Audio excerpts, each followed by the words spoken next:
আমি রেঁধেছি আপনার জন্য। কেন ভালো হয়নি? না। ছোট্ট জবাবটুকু দিয়ে পুনরায় খেতে মনোনিবেশ করল আরুষ। চন্দ্রার উজ্জ্বল বদনখানা ফ্যাকাশে হয়ে এলো।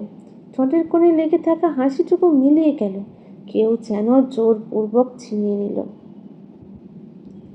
দরজার কপাটকে আশ্রয় করে দাঁড়ালো মেয়েটা। বুক চিরে দীর্ঘশ্বাস বেরিয়ে এলো। এই 7 দিনে মানুষটার মন পেতে কম করেনি চন্দ্রা। সকাল থেকে রাত অবধি পিছু ছুটেছে, এটা সেটা করে চলেছে, কিন্তু বরাবরের মতোই ফলাফল শূন্য। মন পাওয়া তো দূর, সূক্ষ্ম কোনো অনুভূতিও জাগাতে পারেনি এই নিরেট হৃদয়ে। চন্দ্রার নেত্র জোড়া ছলছল করে উঠল। কিছুক্ষণ নীরবে ঠায় দাঁড়িয়ে রইল। কিছু একটা স্মরণ হতেই বলল, আপনি চোখের ডাক্তারটাও দেখিয়ে আসবেন। চোখটার অবস্থা ভালো নয়, একেবারে চিড়ে গেছে ভ্রূসহ। কি বীভৎস দেখাচ্ছে। আরুষের খাওয়া শেষ ততক্ষণে। পাশের টেবিল থেকে পানির গ্লাস উঠিয়ে হাত ধুয়ে নিল। চন্দ্রা দ্রুত পায়ে এগিয়ে যেয়ে তোয়ালে দিল। আরও সেটা নিয়ে হাত মুখ মুছে উঠে দাঁড়ালো। চন্দ্রার মুখোমুখি দাঁড়িয়ে চোখে চোখ রাখলো। এতক্ষণে ক্ষীণ হাসলো। আমাকে বিভৎস দেখাচ্ছে না? এই ক্ষতের চেয়েও তো এই আমিটা বেশি ক্ষতবিক্ষত। থাক না, একটা দুটো এমন কলঙ্কে মোড়ানো আঘাত, ক্ষতি কি? এমন অদ্ভুত কথার পরিপ্রেক্ষিতে চন্দ্রা ঠিক কী বলবে বুঝে উঠতে পারল না। পানিতে টইটম্বুর আঁখি জোড়া নিয়ে তাকিয়ে রইল। আরও শেষবারের মতো আয়নায় নিজেকে পরখ করে নিল। গুছিয়ে রাখা ব্যাগটা হাতে তুলে নিল।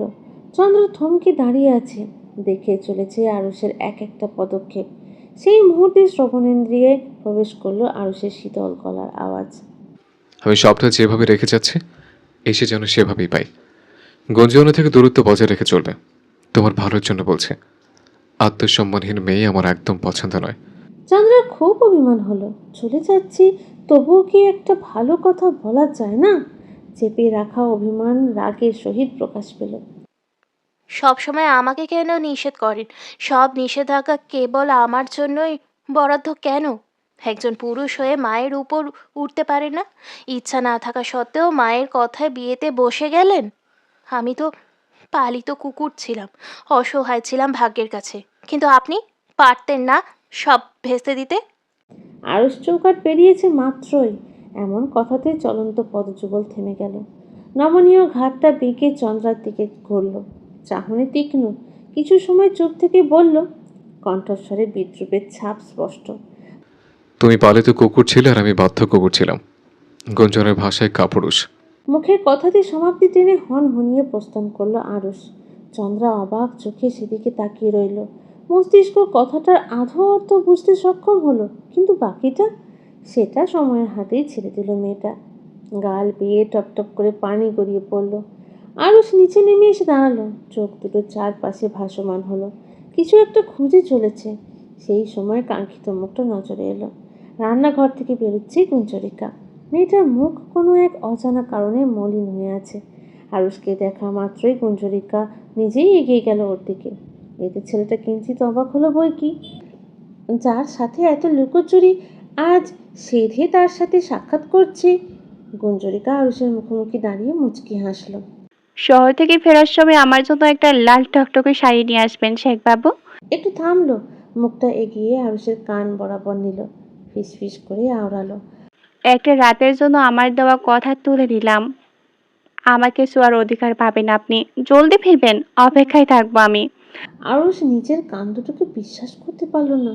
লোচন জোড়ায় ছড়িয়েছে অবিশ্বাস্যতা। ছেলেটা মুখ ফুটে কিছু বলতে পারল না। অতি বিস্ময়ে বাকরুদ্ধ হয়ে পড়েছে। কেবল মাথা নেড়ে সায় জানালো। কুঞ্জরিকা জবাব পেতেই সিঁড়ির দিকে অগ্রসর হলো। ঠোঁট দুটোতে খেলা করছে ক্রূর হাসি, অথচ নেত্র যুগলে ফুটে উঠেছে বিষণ্ণতা, যার অর্থ দুর্বোধ্য। কি চাইছে মেয়েটা? অদূরে দাঁড়ানো চন্দ্রা সবটুকু দৃশ্য স্বচক্ষে দেখল। চোখের পানি বাঁধ মানল না। শেষ জীবনে যে এই চোখের পানি সঙ্গী হবে তার সেটা বুঝতে আর অবকাশ রইল না। শাহরিয়ার বাড়িতে ফিরল শেষ বিকেলে। এখন ভাদ্র মাসের শেষ দিকে আমন ধান উঠেছে। এই বছর আলহামদুলিল্লাহ ধানের ফলন ভালো হয়েছে। আড়তে কৃষকের ভিড় চোখে পড়ার মতো, তাই কাজের চাপ একটু বেশিই যাচ্ছে। এই তো এখন খাওয়া নাওয়া শেষ করে আবারও ছুটতে হবে, আবারও ছুটবে আড়তে। শাহরিয়ার বাড়িতে ফিরতেই কমলিকা ব্যতিব্যস্ত হয়ে পড়েছে, প্রয়োজনীয় সব কিছু হাতে হাতে এগিয়ে দিচ্ছে। শাহরিয়ার গোসল সেরে ঘরে প্রবেশ করলো, দেখলো টেবিলে খাবার বেড়ে রেখেছে কমলিকা, পাশেই দাঁড়িয়ে আছে মেয়েটা, অপেক্ষার প্রহর গুনছে তার জন্য। শাহরিয়ারের মুখে হাসি ফুটে উঠল, এই মেয়েটাকে বড় ভাগ্য করে পেয়েছে। এগিয়ে যেয়ে কমলিকার সম্মুখে দাঁড়ালো, মুগ্ধ দৃষ্টিতে এক ঝলক উপর থেকে নিচ অব্দি পরখ করে নিল। মুখ নামিয়ে মেয়েটার কান বরাবর এগুলো, কণ্ঠ গলার খাদে নামিয়ে ফিসফিস করে বলল, কমলা রঙে তোমাকে আজ ভীষণ সুন্দর লাগছে আমার কমলিকা বউ। ফিম ফিম পাচ্ছে আমার, একবার হবে নাকি? কমলিকা বিস্ফোরক দৃষ্টিতে তাকিয়ে রইল, এক মুহূর্তের জন্য হতবাক হয়ে পড়ল। মানুষটা আজকাল একটু বেশি ঠোঁটকাটা হয়ে যাচ্ছে, আগে তো এমন ছিল না। লজ্জায় আড়ষ্ট হয়ে পড়ল কমলিকা, বদন নুইয়ে ফেলল, ঋণ ঋণে গলায় জবাব দিল। কে কাজে যান? শাহরিয়ার এগিয়ে এসে দুজনের মধ্যে অবশিষ্ট থাকা সবটুকু দূরত্ব ঘুচিয়ে ঘনিষ্ঠ হলো, কানের লতিতে ঠোঁট ছুঁয়ে দিল, নিম্ন স্বরে বলল, তাহলে এখন তুমি আমার ভালোবাসা চাইছো না, প্রত্যাখ্যান করছো আমায়? কমলিকার গাল দুটো লাল হয়ে উঠেছে, কান দুটো দিয়ে ধোঁয়া ছুটছে। এই মানুষটার সামনে আর এক সেকেন্ডও দাঁড়ানো সম্ভব নয়। আলগোছে শাহরিয়ারের বুকে ধাক্কা দিয়ে ছুটে পালালো কমলিকা। এটার জন্য ছেলেটা মোটেও প্রস্তুত ছিল না। হঠাৎ কমলিকার এমন কাণ্ডে কিছু সময় নিশ্চুপ রইল, পরক্ষণেই উচ্চস্বরে হেসে উঠল। এখন এই মেয়ে আর ওর সামনে আসবে না। বাচ্চা মেয়ে বিয়ে করার এই এক জ্বালা, তাদের লজ্জা কাটাতে যে নিজেদের বাবা হওয়ার বয়স পেরিয়ে যায়। শাহরিয়ার চেয়ার টেনে বসলো, বিড়বিড় করে আওড়ালো, শালার ছুঁচো মরা কপাল আমার, কপালে বিয়ে জুটে না, বিয়ে জুটে তো বউ কাছে আসে না। সে সে মার্কা জীবন একটা। শাহরিয়ার খাওয়া শেষ করে বাড়ি থেকে বেরিয়েছে, গন্তব্যস্থল আড়ত। গুটি গুটি পায়ে সেদিকেই হেঁটে চলেছে। পথিমধ্যে দেখা হলো কুঞ্জরিকার সাথে। মেয়েটা শাহরিয়ারের কাছেই আসছিল কিছু প্রয়োজনে। রাস্তায় এভাবে দেখা হয়ে যাওয়ায় ভালোই হলো, অত দূর আর যাওয়া লাগবে না। গুঞ্জরিকা হেসে নিজেই প্রথমে বলল। আসসালামু আলাইকুম ভাইজান, কেমন আছেন? শাহরিয়ার মুচকি হাসলো। ওয়ালাইকুম সালাম ভাবি, আলহামদুলিল্লাহ, আল্লাহ রেখেছেন ভালো। আপনি কেমন আছেন? সব ঠিকঠাক তো? আলহামদুলিল্লাহ ভাইজান, আমিও ভালো আছি। ভাইজান, কিছু কথা ছিল। শাহরিয়ার মাথা নেড়ে বলল। অবশ্যই ভাবি, নির্দ্বিধায় বলুন। কুঞ্জরিকা বড় একটা শ্বাস ফেলল, রয়ে সয়ে বলতে শুরু করলো। ভাইজান, 2 দিন সময় আছে আমাদের হাতে। নদীর চরে একটা ঘর বেঁধে দিন আমায়। আমি মোটরের সাথে গত পরশুদিন কথা বলেছিলাম, দলিল দেখিয়েছি ওনাকে, উনি জানিয়েছেন কোনো সমস্যা নেই। শাহরিয়ার ইশারায় আচ্ছা বোঝালো, তবে মনের মধ্যে খচখচ করতে থাকা প্রশ্নটা করে বসলো। কিন্তু ভাবি, সময় 2 দিন কেন? গুঞ্জরিকা অকপটে বলল। আপনার বন্ধু নগরে গেছে, ফিরবে 2 দিন বাদে। তার উপস্থিতিতে ওই বন্দিখাঁচা থেকে মুক্তির আশা করা বড্ড বোকামি। শাহরিয়ারের হাস্যোজ্জ্বল মুখটা ম্লান হয়ে উঠল। ভাবি, আরো একবার ভেবে দেখলে হতো না? আমার বন্ধুকে আমি চিনি, আপনার প্রতি তার ভালোবাসায় কোনো খাদ নেই। পুরো বাড়ির বিরুদ্ধে যে আপনাকে নিজের করেছিল আরস, তো সহজে পারবেন ত্যাগ করতে? অথচ তার এইরকম ভালোবাসা আমার চাই না ভাইজান। এ তো নিখাত ভালোবাসায় বদহজম হচ্ছে আমার। সহজ সরল স্বীকারোক্তি কুঞ্জরিকার। শাহরিয়ার হার মেনে নিল বোনের জেদের কাছে, মুখে হাসি ফুটিয়ে বলল। আচ্ছা, তাই হবে ভাবি, আমি আজকেই চমিকদের সাথে কথা বলবো। কুঞ্জরিকার অধর পল্লব দুপাশে প্রসারিত হলো, মিষ্টি কণ্ঠে কৃতজ্ঞতা প্রকাশ করলো। ঠিক আছে ভাইজান, আপনার এই ঋণ শোধ করার সাধ্য নগণ্য আমিটার নেই। শাহরিয়ার হেসে ফেলল। বোনের ভালোর জন্য এতটুকু করাই যায়। আচ্ছা ভাবি, আপনি বাড়ি থেকে ঘুরে আসুন, আমি যাই, ওদিকে কাজ পড়ে আছে অনেক। গুঞ্জরিকার সাথে সাথেই নাকচ করে দিল। না, আজ না, অন্যদিন যাব। আমিও যাই এখন। শাহরিয়ার মাথা নেড়ে সম্মতি দিল। দুজন পাশ কাটিয়ে নিজের গন্তব্যে পা বাড়ালো।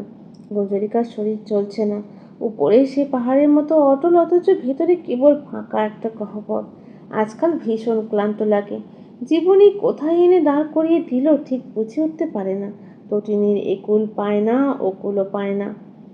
মাঝ নদীতে ভেসে বেড়াচ্ছে, মাঝে মধ্যে রাগ জমে আব্বার উপরে। সেই মানুষটা নিজ হাতে ওকে এই স্রোতস্বিনীর বুকে ভাসিয়ে রেখে গেছে। সেই থেকে গন্তব্যহীন ভেসে চলেছে মেয়েটা।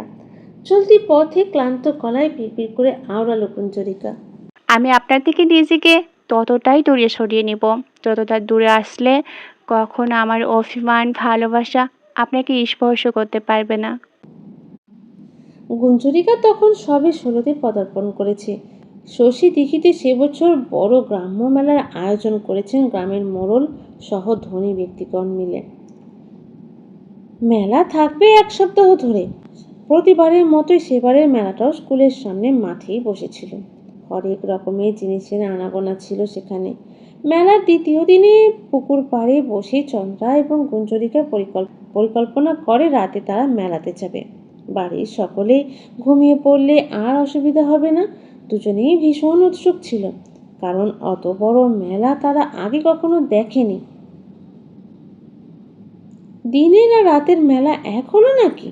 রাতের মেলার সৌন্দর্য অন্যরকম, মনোমুগ্ধকর। কথার এক ফাঁকে চন্দ্রা বলে বসেছিল, গুঞ্জু তোর ভাইজানের সঙ্গে আনিস। কুঞ্জরিকা সেদিন অবাক হয়ে তাকিয়েছিল। স্পষ্ট দেখেছিল রাজুকলতায় মোড়ানো চন্দ্রার বদন। মেয়েটার ফর্সা ফুলো গাল দুটো লালচে হয়ে উঠেছিল। কি মারাত্মক ছিল সেই সৌন্দর্য! খিলখিলি হেসে উঠে জবাবে জিজ্ঞাসা করেছিল, ভাইজানরা আনলে তুই খুশি হবি? চন্দ্রা লাজুক হেসে মাথা নেড়েছিল। ওনার একাংশে নিজের মুখ লুকিয়েছিল। সেই নিয়ে কত হেসেছিল গুঞ্জরিকা। সেই রাতে গুঞ্জরিকা সত্যিই তাইমুরকে নিয়ে মেলায় গিয়েছিল। তাইমুরকে দেখে চন্দ্রা খুশি ছিল আকাশচম্বী। 3 জনে মিলে নাটক দেখেছিল। নগর থেকে অভিনেতারা এসে অভিনয় করেছিল। নাটকের শেষটা ছিল ভীষণ মর্মান্তিক। নায়ক নায়িকা দুজনেই মারা যায়। সেই নিয়ে দুই সখী নাকের পানি চোখের পানি এক করেছিল। তাইমুর সেই কাণ্ড দেখে মুচকি হেসেছিল কেবল। দুজনকেই একজোড়া করে 2 জোড়া চুড়ি কিনে দিয়েছিল। সেই রাতে সবটা স্বপ্নের মতো সুন্দর ছিল। কিন্তু সমস্যা বেড়েছিল বাড়িতে ফেরার সময়। পথিমধ্যে 2টো খ্যাপা কুকুর তাদের তাড়া করে। তাইমুর সাহস করে প্রথমে তাড়াতে চাইলে খুব একটা সুবিধা করতে পারে না।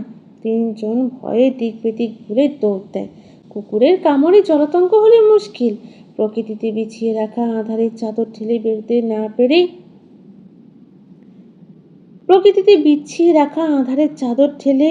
বেরোতে পারে না গুঞ্জরিকা। পথ ভুলে অন্যদিকে চলে আসে।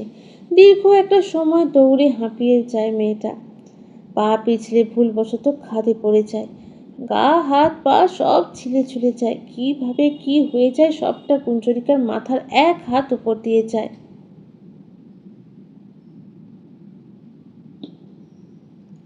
সেই সময় অমন জনমানবহীন মাঠের মধ্যে অপ্রত্যাশিতভাবে দেখা মেলে এক টুকরো জ্যোতির। গুঞ্জরিকা এক টুকরো আশার আলো দেখতে পায়। দেহে প্রাণ ফিরে পায়, কিন্তু পরক্ষণেই ভয়ে জড়সড় হয়ে পড়ে। যদি কোনো ডাকাত দল হয়? কি করবে ভেবে কুল কিনারা পায় না। খাদের পাশের কাঁচা রাস্তা ধরে আলোর উৎসটা ক্রমশ এগিয়ে আসে। আস্তে ধীরে গুঞ্জরিকা বরাবর চলে আসে। মেয়েটা তখনও বুঝে উঠতে পারে না কি করবে। হঠাৎ সেই সময় সাইকেলটা থেমে যায়। সাইকেলে ঝুলানো লণ্ঠনটা কিঞ্চিত উঁচু হয়। 2টো চোখের তীক্ষ্ণ দৃষ্টিতেই কুঞ্জরিকার ভয়ার্ত দৃষ্টি মিলে যায়। মেয়েটা ভয় পায়, অন্তঃস্থল ভীত হয়। শ্রবণেন্দ্রিয়ে প্রবেশ করে বজ্র গম্ভীর পুরুষালী কণ্ঠস্বর। কে ওখানে? গুঞ্জরিকা তৎক্ষণাৎ কোনো জবাব দিতে পারে না। হঠাৎ করেই নিজেকে লুকানোর প্রয়াস চালায়। খাদের আরেকটু নিচে নেমে যায়। এতে অপরপক্ষের কপালে দৃঢ় ভাঁজের সৃষ্টি হয়। সাইকেল থেকে নেমে দাঁড়ায়। সাইকেলটা রাস্তার একপাশে রেখে লণ্ঠন হাতে খাদের দিকে এগিয়ে আসে। নিচে একটু উঁকি দিতেই দেখে জলজ্যান্ত একটা মানুষ নিজেকে গুটিয়ে রেখেছে, একেবারে ছোট্ট বিড়াল ছানার মতো। এতে আগন্তুকের অবধৈর্য করে মুচকি হাসি রেশ ছড়ায়। মেয়েটার ভয়ের কারণ খানিকটা উপলব্ধি করতে পারে। কোনো কথা ছাড়াই বলে, উপরে উঠে আসুন মেয়ে, ভয় নেই। আমি আপনার কোনো ক্ষতি করব না। গুঞ্জরিকার চকিতে ফিরে উপরের দিকে তাকায়। ঠোঁটের কোণটা কেটে গেছে, রক্ত ঝরছে সেখান থেকে। সেটা চেপে ধরে আছে, তবুও মুখমণ্ডল উজ্জ্বল, হাসি মুখে শুধায়।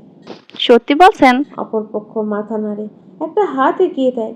গুঞ্জরিকা হাতের দিকে তাকিয়ে একটু ইতস্তত বোধ করে। মিনিট 2 নিচেই দাঁড়িয়ে থাকে। কিছু একটা ভেবে সেই হাতকে আশ্রয় করে উপরে উঠে আসে। আগন্তুকের দিকে চেয়ে মুচকি একটা হাসি দেয়। লণ্ঠনের আলোয় নিজের ক্ষতস্থানগুলো খুঁটিয়ে খুঁটিয়ে দেখতে থাকে। ভাবে এগুলো কিভাবে আব্বা মায়ের চোখের আড়ালে রাখা যায়। এগুলো তাদের চোখে পড়লে তুফান উঠে যাবে বাড়িতে। সেই সময় শুনতে পায় অপরপক্ষ থেকে ভেসে আসা একটা প্রশ্ন। মেয়ে, আপনার নাম কি? গুঞ্জরিকা কষ্ট চেপে মুখের হাসি বজায় রাখে। গুঞ্জরিকা। পুরো নাম? জবাব দেয়। গুঞ্জরিকা নিজের শরীরে লেগে থাকা কাদামাটি ঝাড়ছে, সেই অবস্থাতেই জবাব দেয়। গুঞ্জরিকা প্রামাণিক। অপরপক্ষ থেকে পুনরায় একের পর এক প্রশ্নের বাণ ভেসে আসে। কোন গ্রামে থাকা হয়? শশী দিঘি। শশী দেখি তো পাশের গ্রাম। এখানে কিভাবে এলেন এত রাতে? আর খাদেই বা কি করছিলেন? গুঞ্জরিকার চোখে পানি জমে, ভয় হয়। ভাইজান আর সখীর জন্য খুব চিন্তা হচ্ছে। কোথায় কিভাবে আছে কে জানে। মেয়েটা ম্লান কণ্ঠে বলে। মেলাতে গিয়েছিলাম ভাইজানার সখীর সাথে। রাস্তায় কুকুরের তাড়া খেয়ে সব এলোমেলো হয়ে গেছে, আমি হারিয়ে গেছি। কিছুক্ষণ নীরবতা চলে। অপর পক্ষে তীক্ষ্ণ দৃষ্টি চারপাশে ভাসমান হয়। এত রাতে এই শুনশান মাঠে থাকা উচিত নয়। গম্ভীর কণ্ঠে আদেশ জারি করে। সাইকেলের পেছনে উঠে বসুন, আপনাকে বাড়ি অবধি রেখে আসি। এখানে এইভাবে থাকা ঠিক নয়। গুঞ্জরিকার জবাবে দ্রুত দুদিকে মাথা নাড়ে। জানো তো না, এত রাতে একটা ছেলের সাথে তাকে দেখে নিলে কেলেঙ্কারি হয়ে যাবে। সমাজে মুখ দেখাতে পারবে না। ফুঁপিয়ে ওঠে মেয়েটা, ক্রন্দনরত গলায় বলে। লোকে দেখলে নিন্দা করবে, আমি যেতে পারবো না। একই ঝামেলায় ফেসে গেলাম আল্লাহ, রক্ষা করো, পথ দেখাও। মুখের কথা শেষ হতেই মেয়েটা শুনতে পায়। তাহলে এখানেই থাকুন, আমি চাই। কুঞ্জরিকার কান্নার বেগ বাড়ে, দ্বিধা দ্বন্দ্বে ভোগে। নিজেকে একটু ধাতস্থ করে সন্তর্পণে চোখ মুছে নেয়। রিনরিনে গলায় জানতে চায়। আপনার নামটা কি বাবু? উত্তরস্বরূপ শোনা যায় শীতল গলার আওয়াজ। আরুশ শেখ। মঞ্জুরিকা এতক্ষণে পূর্ণ দৃষ্টি মিলে সামনে দাঁড়ানো মানুষটাকে দেখে। শুভ্র রঙা পাঞ্জাবি পাজামা পরিহিত সুদর্শন একজন যুবকের সাথে এতক্ষণ কথা বলছে সে। পোশাক দেখেই মনে হচ্ছে ধনী দুলাল, তবে ভদ্র সভ্য। কি সুন্দরভাবে আপনি সম্বোধন করছে, ভরসা করাই যায়। আর তাছাড়া উপায়ও তো নেই। কুঞ্জরিকা দ্রুত চোখ নামিয়ে নেয়, নরম গলায় বলে। আমাকে গ্রামের সীমায় নামিয়ে দিয়ে এলেই হবে বাবু। আরুষ ক্ষীণ হাসে, ভ্রু তুলে প্রশ্ন করে। অত দূর অবধি যাবেন আমার সাথে? যদি মানুষে দেখে নেয়, বিয়ে হবে না তো আপনার? গুঞ্জরিকা এমন কথাতে ফ্যাল ফ্যাল করে তাকিয়ে থাকে। পরক্ষণেই বুঝতে পারে আরুষ মশকরা করছে। মৃদু হাসে মেয়েটা, নিঃশব্দে সাইকেলের পিছনে উঠে বসে। দূরাকাশের মৃগাঙ্কের আলতো আলোয় ঝিরঝিরে প্রবণে মেঠো পথ ধরে নিজের গ্রামে ফিরে আসে গুঞ্জরিকা। পথিমধ্যে গুঞ্জরিকা জানতে চায় এত রাতে আরুষ কোথা থেকে আসছে। উত্তরে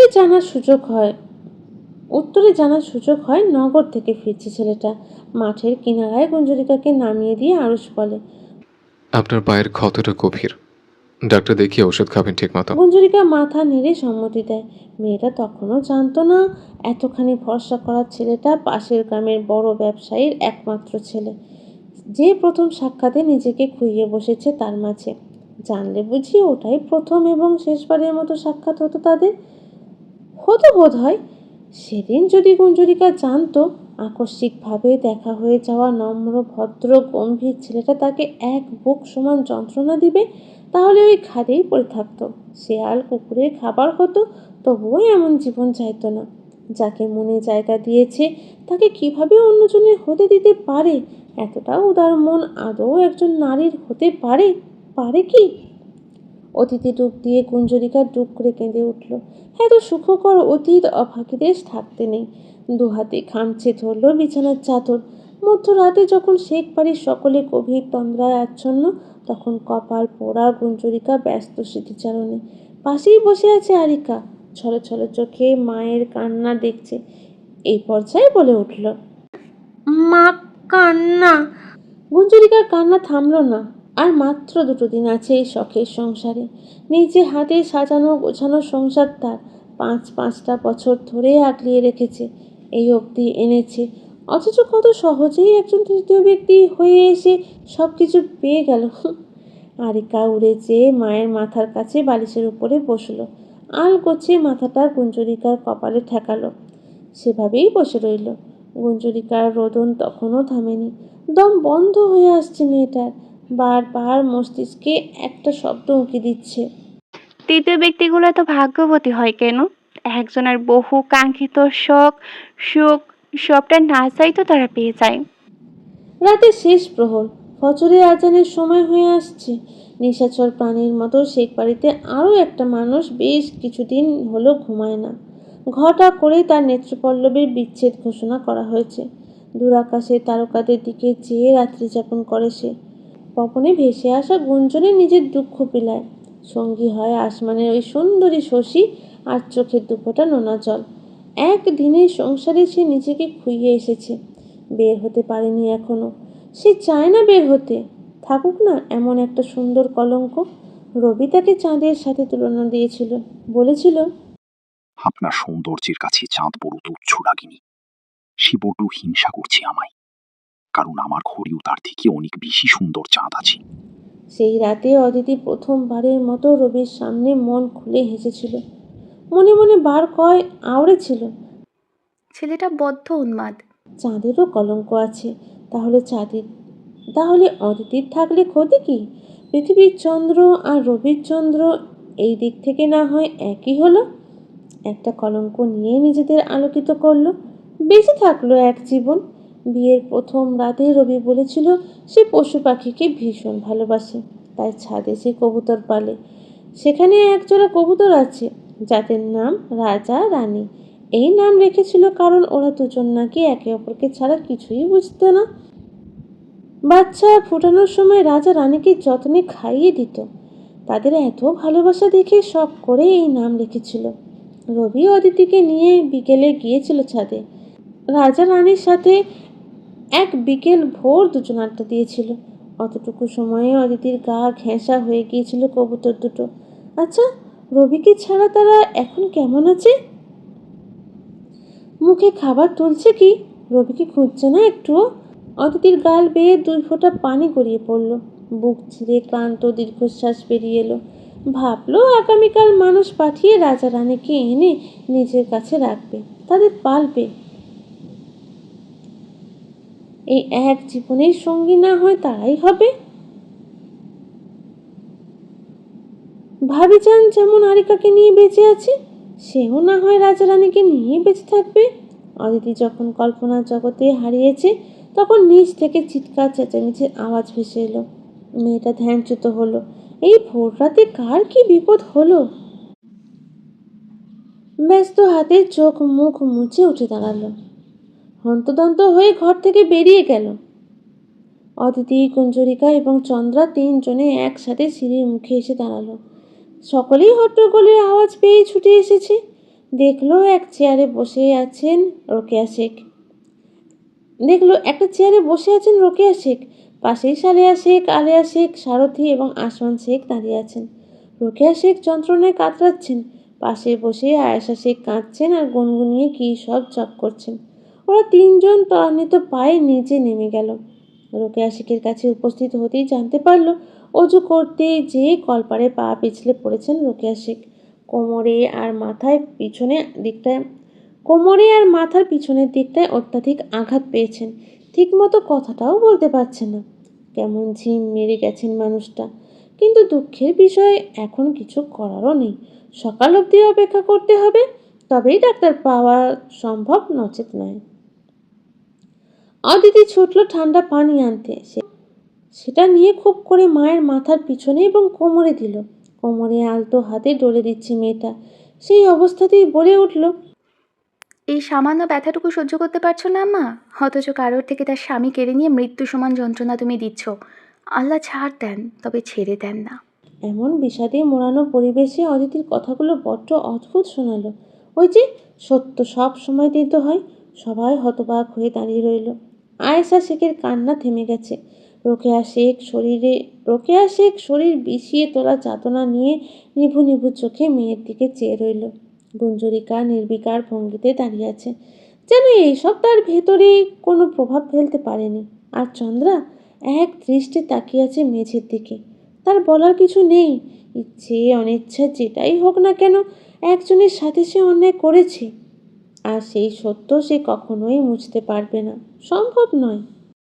সাত সকালে গ্রামের ডাক্তার সাহেব এসে রোকেয়া শেখকে দেখে গেছেন।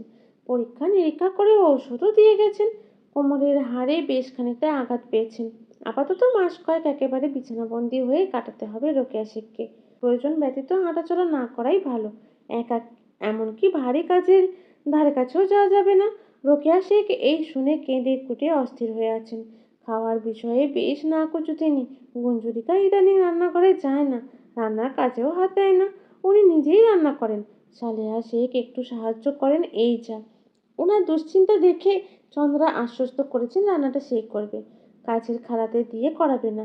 রোকেয়া তখন একটু শান্ত হয়েছিল বটে, কিন্তু কাঁদতে কাঁদতে বারবার বলে চলেছেন আরুষকে জানানোর কথা। যদি উনি মারা যান, না হয় ছেলের সাথে দেখা না হয়। এই আশঙ্কায় গুটিয়ে এসেছেন রোকেয়া শেখ। অদিতি কাট জানিয়েছেন ভাইজান আগামীকাল সন্ধ্যা নাগাদ ফিরে আসবে। আজ চিঠি পাঠালে ভাইজান হাতে পাবে না ঠিক সময়ে, তাই ধৈর্য ধরতে হবে সকলকে। রোকেয়া শেখ মেয়ের কথার উপরে কথা বলার সাহস পাননি। কিছু সময়ের ব্যবধানেই মানুষটা কেমন যেন নেতিয়ে এসেছে। বয়স বেড়েছে কয়েক গুণ। চোখ মুখের দিকে তাকানো যাচ্ছে না। ঘড়ির কাঁটা ঘুরে নিজের ঘাঁটি স্থাপন করেছেন 8টার ঘরে। সকাল থেকেই আজ শেখ বাড়ি উত্তাল। ক্ষণে ক্ষণে শোনা যাচ্ছে রোকেয়া শেখের রোদনের করুণ সুর। ওই যে কিছু মানুষ থাকে মৃত্যু শব্দটাকে ভীষণ ভয় পায়, যে কোনো প্রকার অসুস্থতাকে ঘিরে বারবার মৃত্যুকে স্মরণ করে থাকে। সেরকম একজন মানুষ রোকেয়া শেখ। মানুষটা সহজে তেমন অসুস্থতার কবলে পড়ে না, তাই তো এত জোর, এত আধিপত্য বিস্তার করতে পারে সকলের উপরে। অথচ নিজের কিছু হলেই চুপসে যায় একেবারে। মঞ্জুরিকা শাহরিয়ারের নিকট গিয়েছিল, ফিরল মাত্রই। ক্ষুধা পেয়েছে ভীষণ, তাই উপরে না যেয়ে রান্নাঘরের দিকে পা বাড়ালো। নিজের জন্য খাবার বেড়ে রান্নাঘর থেকে বেরোতে নিলেই সম্মুখীন হলো আয়েশা শেখের। আয়েশা শেখ তীক্ষ্ণ চোখে তাকিয়ে আছেন গুঞ্জরিকার হাতে থাকা ভাতের থালার দিকে। কঠিন গলায় বললেন, বাড়ির সকলে না খাইয়া রইয়াছে, কারো মুখে খাওন উঠতেছে না, আর এদিকে তুই দেখি গামলা গামলা গিলছিস নাতবু। খাওন ঢুকছে ওই পুরা মুকুডায়। গুঞ্জরিকা এক পলক হাতে থাকা থালায় স্বল্প ভাতটুকুর দিকে তাকালো, পরপরই ওনার মুখের দিকে মিষ্টি করে হাসলো। আপনিও তো খেতেই এসেছেন দাদি, ভয় নেই, আপনার ভাগ নেইনি আমি, খাবার আছে, খেয়ে নিন। আয়েশা শেখ চোখ গরম করে তাকালেন, যেন অগ্নি দৃষ্টি দিয়েই ঝলসে দেবে গুঞ্জরিকাকে। তাকে খোঁটা দিচ্ছে। এই বাড়ির সবচেয়ে গুরুজনকে খোঁটা দেওয়া দুঃসাহস দেখাচ্ছে এই মেয়ে। অথচ গুঞ্জরিকা এইসবে নির্বিকার। অথচ বলে লেপটে আছে স্নিগ্ধ হাসি। আজ আর কারোর সাথে খারাপ আচরণ করার ইচ্ছে নেই। গুঞ্জরিকার মুখের কথা শেষ করে পাশ কাটিয়ে যেতে নিলেই আয়েশা শেখ কর্কশ কণ্ঠস্বরে বলে উঠলেন, তোর শাশুড়িটা বিছানায় পইরা আছে, একটু তেল গরম কইরা করে মালিশও করে দিবার পারিস নাতবু। মঞ্জুরিকা থমকে দাঁড়িয়ে পড়ল। বড় একটা শ্বাস ফেলে ঘাড় ঘুরিয়ে পিছনে চাইল। ঠোঁটের কোণে হাসিটুকু ধরে রেখে জবাব দিল, পোড়া মুখের হাতের তেল মালিশে আমার যন্ত্রণা বাড়বে দাদি। দেশের একজন সচেতন নাগরিক হিসাবে এত বড় অফিসার আমি করতে পারি না। তাছাড়া আমার সুন্দরী বৌমা আছে না, তাকে বলুন, দেখবেন আজ রাতের মধ্যে আমার সব যন্ত্রণা জ্বালা কমে যাবে। মঞ্জুরিকার মুখনিসৃত কথাগুলো দিয়ে আয়েশা শেখ কিং কর্তব্য বিমূঢ় হয়ে দাঁড়িয়ে রইলেন। ঠিক সেই সময় ভেসে এলো চন্দ্রার কলা। আজকাল পারিবারিক শিক্ষার সাথে বড়দের সম্মান করাটাও ভুলে যাচ্ছিস মনে হচ্ছে। মঞ্জুরিকার সামনেই দাঁড়িয়ে আছে চন্দ্রা। দুজনের কথাবার্তার মাঝে এসে দাঁড়িয়েছে হয়তো। মুখের কথা শেষ হওয়ার সাথে সাথেই থাপ্পড়ের প্রবল আওয়াজে চমকে উঠলেন আয়েশা শেখ। চন্দ্রার মাথাটা ভন ভন করছে, ডান গালে হাত দিয়ে ছলছল চোখে তাকিয়ে আছে। গুঞ্জরিকা 2 পা এগিয়ে যেয়ে মুখোমুখি দাঁড়ালো। মুচকি হেসে ফিসফিস করে বলল, খবরদার আমার পরিবার তোরে কথা বলবেন না, নিজের জন্য নির্ধারিত গণ্ডিতে থাকবি। আমার পারিবারিক শিক্ষার দিকে আঙ্গুল তুললে সেটা ভেঙে মুচড়ে দিব আমি। তোর সামনে তোর সখী গুঞ্জা নয়, তোর সতীন গুঞ্জা দাঁড়িয়ে আছে। সেই সম্পর্ক তুই নিজ সচ্চাই গড়িয়েছিস। মুখের কথা শেষ করে হন হনিয়ে প্রস্থান করলো গুঞ্জরিকা। চন্দ্রা দাঁতে দাঁত চেপে দাঁড়িয়ে রইল। হাতটা তুলেছিল, তবে তার নামিয়ে নিল। কিছু সময় পরাজয়েও জিত থাকে, ফির দিয়ে আঘাত করতে নেই। মেয়েটার পানিতে টইটুম্বুর চোখ দুটো রহস্যময় দেখাচ্ছে। কিছুক্ষণ দাঁড়িয়ে থেকে ছোট ছোট পা ফেলে ওখান থেকে চলে গেল। আয়েশা শেখ গুঞ্জরিকার এত তেজ ঠিক হজম করতে পারলেন না। দাদুভাই না থাকলে এই মেয়ের যেন পাখা গজায়। জাত পাতহীন মেয়েটাকে এত ইন্ধন কে জোগায়? যেই জাতের মুখে গ্রামের সকলে লাথি মারতো, সেই জাতের মেয়ের মুখে এরকম কথা বড্ড বেমানান শোনায়। সেদিন যদি আরুষ দাদুভাই পাশে না দাঁড়াতো, পুরো পরিবারের সাথেই বান্দির মেয়েও তো ভেসে যেত। গেলে বেশ হতো, এত হ্যাডাম দেখা লাগতো না। পাপের রক্ত শরীরে ধারণ করে এখন বড় বড় জ্ঞানের পানি শোনায়। আয়েশা শেখ এক বুক বিতৃষ্ণা নিয়ে গুঞ্জরিকার প্রস্থানের দিকে তাকিয়ে আছেন। এই তো বছরখানেক আগেও মেয়েটা নরম পুতুল ছিল একেবারে। যে যা বলতো তাই মাথা পেতে নিত, কখনো ফিরতি একটা শব্দও উচ্চারণ করেনি। যে যেমন পারতো দাদু ভাইয়ের অগোচরে খাটিয়ে নিত, কথা শোনাতো। কিন্তু এখন স্বল্প সময়ের ব্যবধানে এত পরিবর্তন মেনে নেওয়া যায় না। আয়েশা শেখ বিড়বিড় করে আওড়ালেন, কুকুরের পেটে কখনো ঘি ভাত সহ্য হয় না।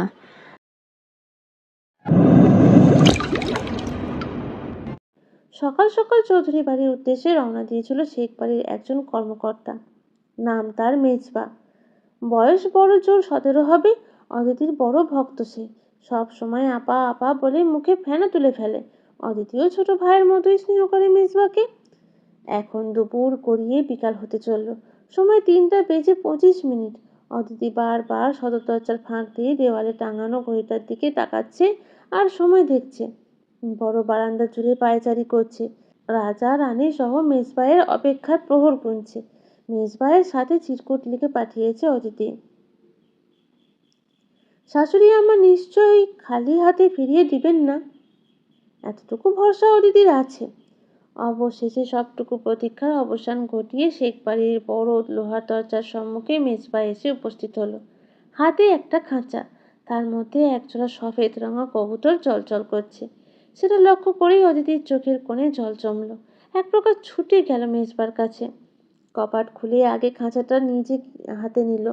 রাজা রানী অদিতিকে দেখতেই ডেকে উঠল। অদিতি ফিক করে হেসে ফেলল। মেজবার দিকে তাকিয়ে শুধালো, ওই বাড়ির সবাই কেমন আছে মেজবা? মেজবা ক্লান্ত। আসমান শেখের সাইকেল নিয়ে এত ক্রোশ পথ গিয়েছিল, আবার এসেছে। হাঁপাতে হাঁপাতে বলল, ভালোই আছে আপা। আপনার শাশুড়িকে দেখে তো আমি প্রথমে চিনতেই পারি নাই। কেমন যেন হয়ে গেছেন। সুন্দরী মানুষটা আর সুন্দরী নেই। অদিতির মুখটা ম্লান হয়ে উঠল। হাসিটুকু মিলিয়ে গেল। জানতে চাইল, আম্মা দিলেন রাজারানীকে? মেজবা মাথা নাড়ল। জি আপা। কবুতর দুটো দিল আর বলল ওদের মাঝেই দুলাভাইরে খুঁজে নিতে। তার বড় শখের ছিল ওরা দুজন। আপনার কাছেই ভালো থাকবে ওরা। আর আপনাকে দেখতে চেয়েছেন তিনি। সময় সুযোগ করে যেতে বলেছেন। অদিতির বুক চিরে দীর্ঘশ্বাস বেরিয়ে এলো। কথার পরিপ্রেক্ষিতে কিছু বলল না, কেবল মনোযোগ দিয়ে শুনল। ক্লান্ত মেজবা এর উদ্দেশ্যে আদেশ শুনল, পরিষ্কার পরিচ্ছন্ন হয়ে ঘরে আয় মেজবা, আমি খাবার বেড়ে দিচ্ছি, খেয়ে আরতে যা। মেজবা তৎক্ষণাৎ উত্তর দিল, আচ্ছা আপা। ও বাড়িতেও আমাকে খাওয়ানোর জন্য খুব চেষ্টা করেছিল, কিন্তু দেরি হয়ে যাবে বলেই আমিই খাইনি। কথাগুলো বলেই কলপাড়ের দিকে চলে গেল মেজবা। অদিতিও আর দাঁড়ালো না। মেজবাকে খেতে দিয়ে রাজারানীকে খাওয়াতে হবে। অনেকক্ষণ না খেয়ে আছে তারা। ব্যস্ত পায়ে বাড়িতে প্রবেশ করলো। নিজ কক্ষে শুয়ে আছেন রোকেয়া শেখ। মাগরিবের নামাজ আদায় করেছেন বিছানায় বসেই। বেশ কষ্ট হচ্ছে বসতে। পাশে আপাতত কেউই নেই, যে যার কক্ষে আছে। পরে আসবে হয়তো। তবে এই অসময়ে দুয়ারে এসে উপস্থিত হলো কুঞ্জরিকা। গুটি গুটি পায়ে এগিয়ে যেয়ে রোকেয়া শেখের পাশে দাঁড়ালো। আস্তে করে ডাকলো, আম্মা। রোকেয়া শেখ আধশোয়া হয়ে কপালের উপর হাত রেখে শুয়েছিলেন। ডাক শুনে চোখ মেলে তাকালেন, পাশ ফিরে চাইলেন। গুঞ্জরিকাকে দেখেই ভ্রুচোরা কুচকে গেল ওনার। আজ সারাদিনে একটা বারও খোঁজ নিতে আসেনি গুঞ্জরিকা। হঠাৎ করেই রোকেয়া শেখের অভিমান হলো। কেন হলো, কার উপর অভিমান জমলো, এসব নিয়ে তিনি ভাবলেন না। ছলছল নেত্রযুগল নিয়ে শুধালেন, আমি এতটাই খারাপ গুঞ্জ? পাড়াপড়শিরা সবাই এলো, অথচ তুমি একবারও দেখতে এলে না আমায়। কঠিন মানুষটার এমন বাচ্চামো আচরণে গুঞ্জরিকা মুচকি হাসল। নিঃশব্দে পাশেই মেঝেতে বসলো। রোকেয়া শেখের ডান হাতটা নিজের হাতের মুঠোয় পুরে নিল। সেখানে কপাল ঠেকিয়ে নীরবে চুপচাপ বসে রইল। গুঞ্জরিকার এমন অদ্ভুত আচরণ রোকেয়া শেখ হতবাক হয়ে চেয়ে রইলেন। কিছুই বোধগম্য হলো না। নিজের হাতে পানির উপস্থিতি অনুভব করলেন। হঠাৎ করেই আজ বুক ভার হলো ওনার। গুঞ্জরিকা ফুঁপিয়ে উঠল। তারপর আবার আগের মতোই সব নিশ্চুপ। কিছুক্ষণ পেরোলো সেভাবেই। শোনা গেল গুঞ্জরিকার মলিন গলার আওয়াজ। যেদিন যেদিন ভাইজানের শখে গ্রামবাসীর কত কথা সইতে না পেরে আব্বা মা গলায় ফাঁস বেঁধে মরে গেলেন, সেই দিন অষ্টাদশী আমি নতুন এক জগৎ আবিষ্কার করেছিলাম। সেখানে আমি ব্যতীত আর কারোর অস্তিত্ব ছিল না। সম্পূর্ণ পৃথিবী শূন্য ছিল আমার জন্য। গ্রামবাসীরা যখন একাকে আমিটাকে এক ঘরে করে দিল, সেবার একটা সপ্তাহ আমি না খেয়েছিলাম। শুধু পানি আর জমানো মুড়ি পেটে পড়েছিল। নিজের সিদ্ধান্ত নিয়েছিলাম মাঠের বড় গাছটাতে আমি ফাঁস দেব। কার জন্য বাঁচবো আমি? আমার তো আর কেউ নেই। তখন এগিয়ে এসেছিলেন শেখবাবু। আমার ভরসার কাঁধ হয়েছিল, সান্ত্বনা দিয়েছিলেন, দুঃখের সময় বন্ধু হয়েছিলেন, নিঃসংকোচে বিয়ের প্রস্তাব দিয়েছিলেন। প্রথমে দ্বিধাদ্বন্দ্বে ভুগলেও আমার সাত কুলে কেউ না থাকায় পরবর্তীতে আমি এক বাক্যে রাজি হয়ে যাই। নতুন করে একটা পরিবারের স্বপ্ন দেখি। যেদিন প্রথম আপনার সান্নিধ্যে এসেছিলাম আম্মা, সেদিন আমি একজন মা পাওয়ার খুশিতে কেঁদেছিলাম। 2 রাকাত নফল নামাজ আদায় করেছিলাম আল্লাহর দরবারে। কিন্তু আফসোস আম্মা, আপনি কখনো আমাকে বোঝেননি। আমি কতটা অসহায় হয়ে এত বড় বাড়িতে নিজের সম্পর্ক গড়েছিলাম, আপনি কখনো জানার চেষ্টাও করেননি। টাকা দিয়ে আমি কি করতাম আম্মা? আমার তো জীবনের কোনো পিছুটান ছিল না। কাকে দিতাম আপনাদের থেকে টাকা নিয়ে? আমি তো শুধু একটু স্নেহ আর ভালোবাসার লোভী ছিলাম আম্মা। সব কষ্টের সমাপ্তি ঘটিয়ে আল্লাহ যখন আমাকে পরিপূর্ণ করতে নতুন একটা সঙ্গী পাঠালো আমার ঘরে, আপনি ঘৃণার জের ধরে দাদির প্ররোচনায় তাকেও কেড়ে নিলেন আম্মা। শুধু তাই নয়, আমার অজান্তে শেকড় বাকড় সব শেষ শুধু তাই নয়, আমার অজান্তে শেকড় বাকড় সহ সেই সবের রস খাইয়ে আমাকে বন্ধ্যা বানিয়ে দিলেন। সন্তান সুখের হাত থেকে বঞ্চিত করলেন। এত পাপের কথা কিভাবে বলতাম আপনার ছেলেকে? তখন আপনার প্রতি অনীহা জন্মালো। আমি তো নির্জীব ছিলাম আম্মা। প্রতিবাদ করার মতো মন মানসিকতা আমার ছিল না, আর না ছিল কোনো ইচ্ছা। আপনার ছেলে সেই ঘটনাকে পুঁজি করে আমাকে দোষারোপ করে, অথচ আমার হাত পার সব দিক থেকে বাধা ছিল। প্রমাণহীন আপনার বিরুদ্ধে কোনো কথা বরদাস্ত করতো বুঝি আপনার ছেলে? আপনি বলুন আম্মা, করতো? সে আজন্ম মা ভক্ত রয়ে গেল। সব ভুল আমার আম্মা। আব্বাকে আমি আজও দোষারোপ করি। আমাকে শূন্যে ভাসিয়ে সমাজের কাঠগড়ায় দাঁড় করিয়ে পালিয়েছে সে। আব্বা আমার কথা ভাবেনি। আপনাদের কারোর উপর আমার কোনো অভিযোগ নেই আম্মা। আমি আমার ভাগ্যকে মেনে নিয়েছি। আমি চাই এই পরিবারের সবাই খুব ভালো থাকুক। তাদের কারো ভাগ্য গুঞ্জার মতো না হোক। আস্তে ধীরে কথাগুলো বলে থামলো কুঞ্জরিকা।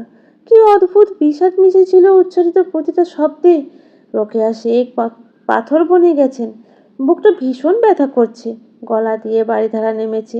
মুখ ফুটে কিচ্ছুটি বলতে পারলেন না, অথচ ওনার অনেক কথা বলার ছিল। সবটা গলায় কাঁটার মতো বিঁধছে, অথচ উচ্চারণ করতে অক্ষম। গুঞ্জরিকা মুখ তুলে চাইল রোকেয়া শেখের দিকে। শেষবারের মতো অধর ছুঁয়ে দিল রোকেয়া শেখের ডান হাতটাতে। পরপরই উঠে দাঁড়ালো। শ্লথ গতিতে হেঁটে কক্ষ থেকে বেরিয়ে গেল। শ্রবণেন্দ্রিয়ে পৌঁছালো ডুকরে কান্নার আওয়াজ। আত্মগ্লানি সবচেয়ে বড় মরণ ব্যাধি। যে একবার এই আত্মগ্লানিতে ভোগে, তার জীবন আর জাহান্নামের মধ্যে পার্থক্য যৎকিঞ্চিৎ থাকে।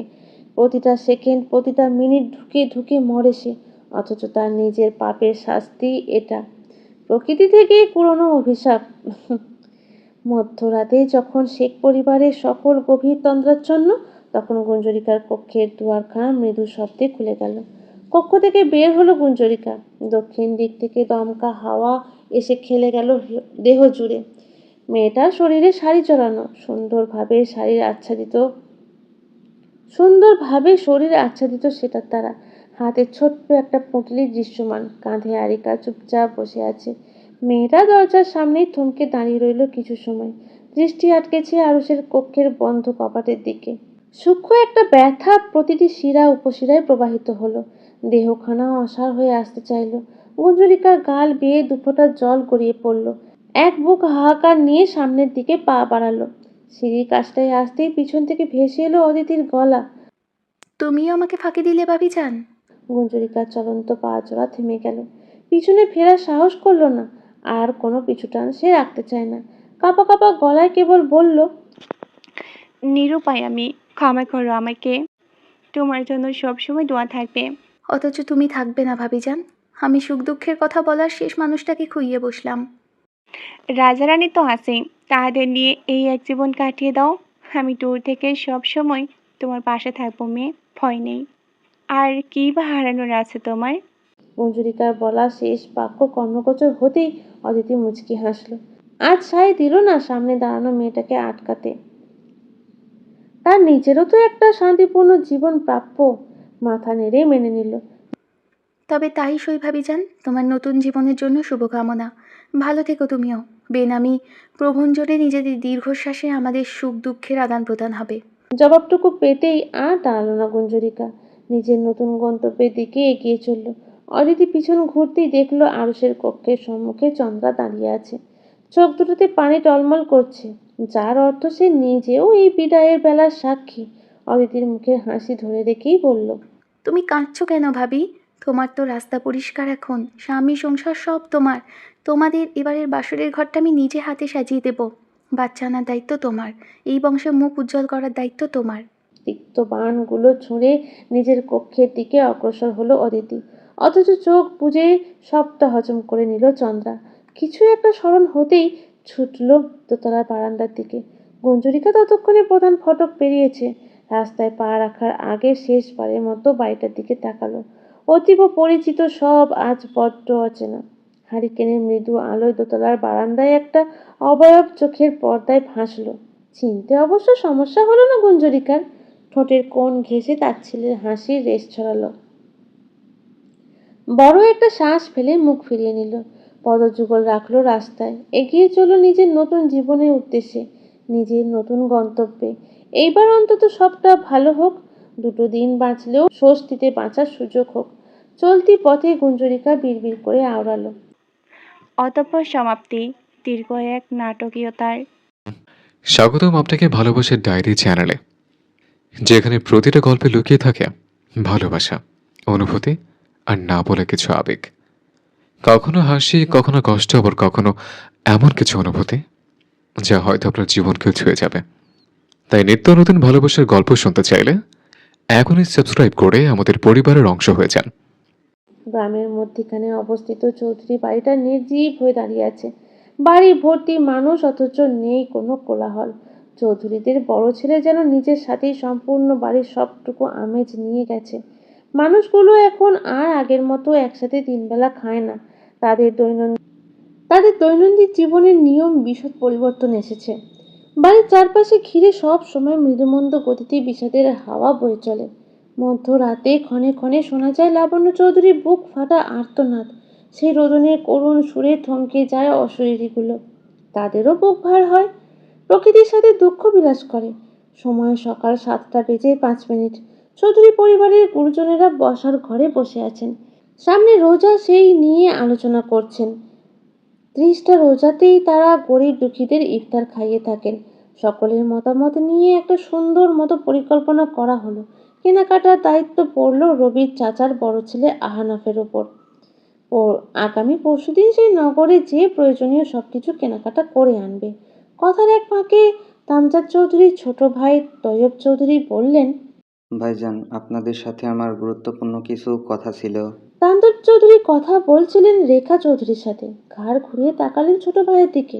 মুচকি হেসে বললেন, বলো, তবে দ্রুত কথা শেষ করো, আমার হাতে সময় কম। ঘাট থেকে স্টিমার ছেড়ে দিলে মুশকিল, আজকে নগরে যাওয়া আবশ্যক। ভাইজানের আদেশে তৈয়ব চৌধুরী বাধ্যের মতো মাথা নাড়লেন। রয়ে সয়ে একটু আমতা আমতা করলেন। ভাইজান, আহানাফের বিয়ে তো বয়স হয়েছে, এই বিষয়ে একটু এগোতে চাইছি। আফিয়ার বয়স হচ্ছে, কোমরের ব্যথার জন্য কক্ষ থেকে ঠিকমতো বেরোতে পারে না। একজন গল্পের সঙ্গী থাকলে মন্দ হয়তো না। কথাটা বলেই পাশে বসা অর্ধাঙ্গিনীর দিকে তাকালেন তৈয়ব চৌধুরী। আফিয়া খন্দকার ইশারায় ওনাকে আশ্বস্ত করলেন। পরিবারের এমন দুর্বিষহ অবস্থায় বিয়ের শব্দটা শুনতেই ভ্রু কুঁচকে তাকালেন রেখা চৌধুরী। লাবণ্য চৌধুরী অবশ্য নির্লিপ্ত, এক দৃষ্টে মেঝের দিকে তাকিয়ে আছেন। ছোট ভাইয়ের আবদারে হাসলেন তামজাদ চৌধুরী। অবশ্যই মেয়ে দেখো, তবে ভাইজানকে পাশে পাবে সর্বদা।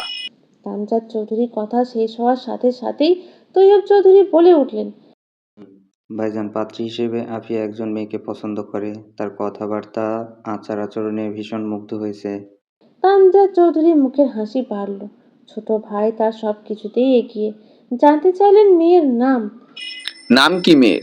কোন গ্রামে থাকে? আর্থিক অবস্থা কেমন? এই প্রশ্নে একটু নীরবতা খেলে গেল বসার ঘর জুড়ে। সময় নিয়ে তৈয়ব চৌধুরী নামটা উচ্চারণ করলেন। অদিতি, অদিতি শেখ। নামটা বজ্রপাতের মতো আঘাত হানল কক্ষে। নিঘুড়ো নিস্তব্ধতায় মুড়িয়ে গেল কক্ষের সর্বক্ষণ।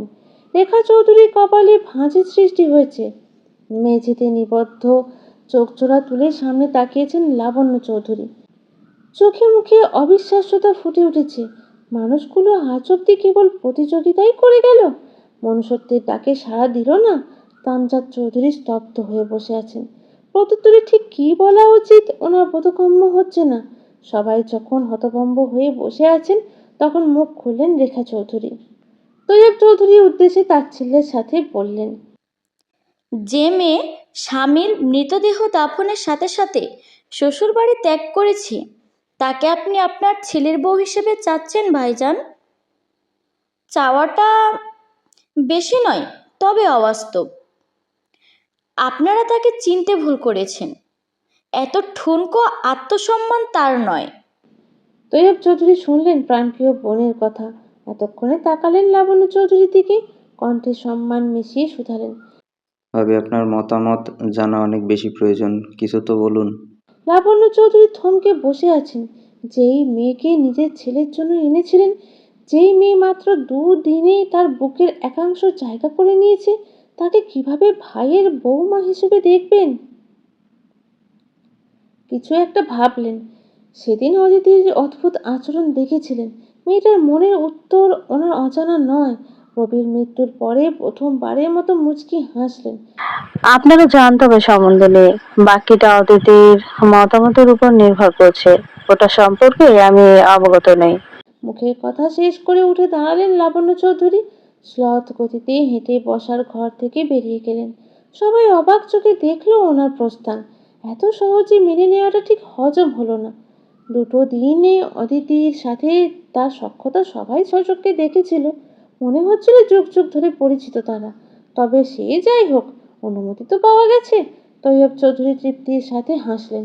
আফিয়া খন্দকারের অধরের কোণ ঘেঁষে ক্রূর হাসি লেপ্টে আছে। রেখা চৌধুরীর চোখে এড়ালো না সেটা।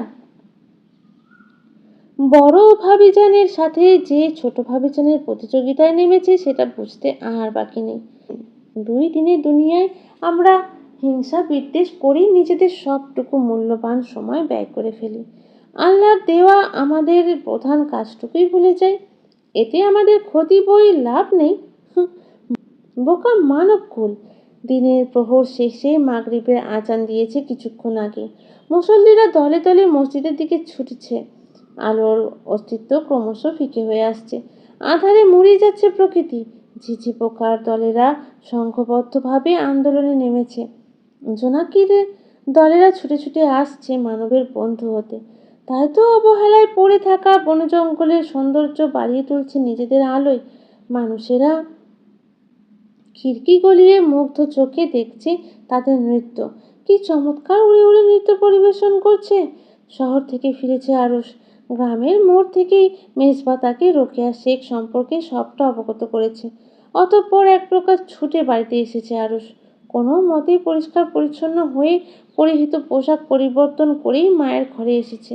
আপাতত শেখ পরিবারের সকলে রোকেয়া শেখের কক্ষে অবস্থান করছে। আজ নিজ বাসগৃহে ফিরে গেছেন সালেহা শেখ এবং সারথী। ভাইজানের দুদিনে তিনি এক প্রকার বাধ্য হয়ে ফিরে গেছেন। চেয়েও পারেননি সঙ্গ দিতে।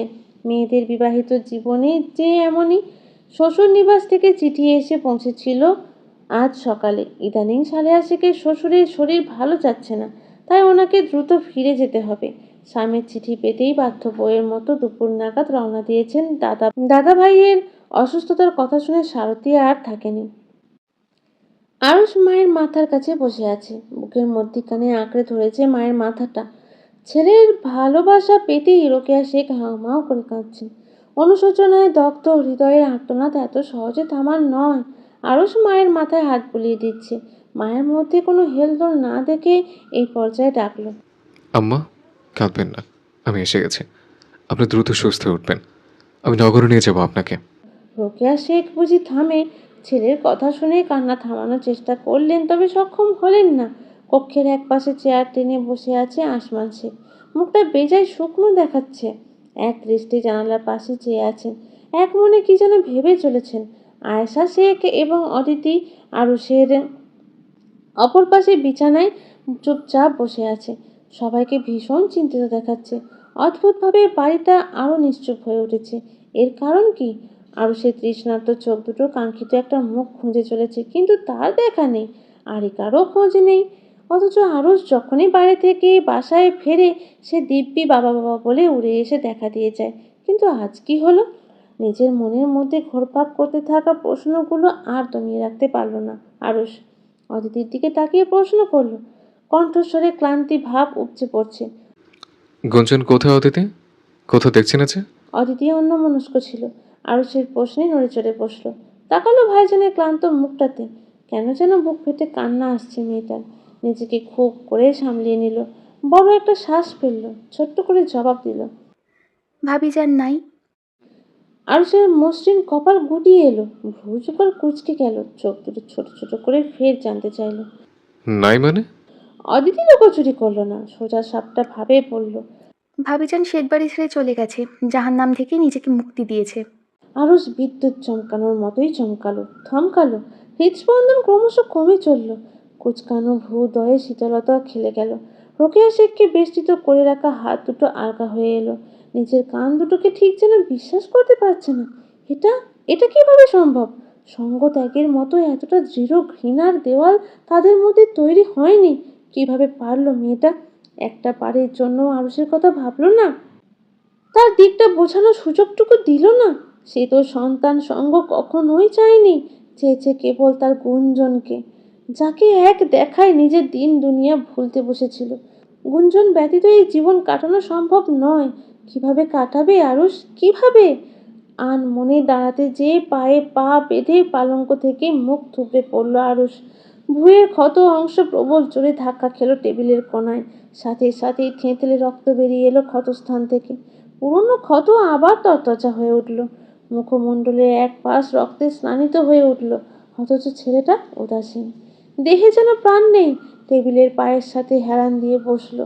আলগোছে চোখ জোড়া বুঝে নিল। মানসপটে ভাসল প্রিয়তমার সাথে শেষ দেখা দৃশ্যটুকু। লাল টকটকে শাড়ি তবে লাল টকটকে শাড়ি তবে এই জন্য আনতে বলেছিল? শেষ আবদারটুকু এই জন্যই এতটা সুন্দর ছিল? ঝড় উঠল ক্ষতবিক্ষত ব্যথিত বক্ষস্থলে। আরও সেই চোখের কোণ ঘেঁষে পানি গড়িয়ে পড়ল। ঠোঁটের কোণ ঘেঁষে ক্ষীণ কটাক্ষের হাসির রেশ ছড়ালো।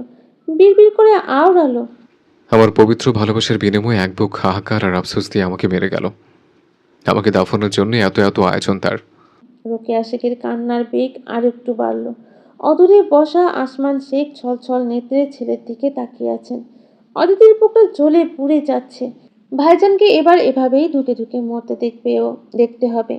এতে ভাইজানের দোষ আছে বই কি। আয়েশা শেখ মুখ ঘুরিয়ে বসে আছেন। সকলে সব যাতনা উপেক্ষা করে বললেন। দাদু ভাই, ওই মাইয়ার লেগে কাইন্দো না।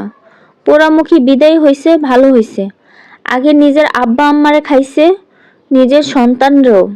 দাদি, মুখ সামলিয়ে, নয়তো এই মুখ আমি কেটে ফেলবো। খুব বলেছেন এতদিন, এবার থামুন।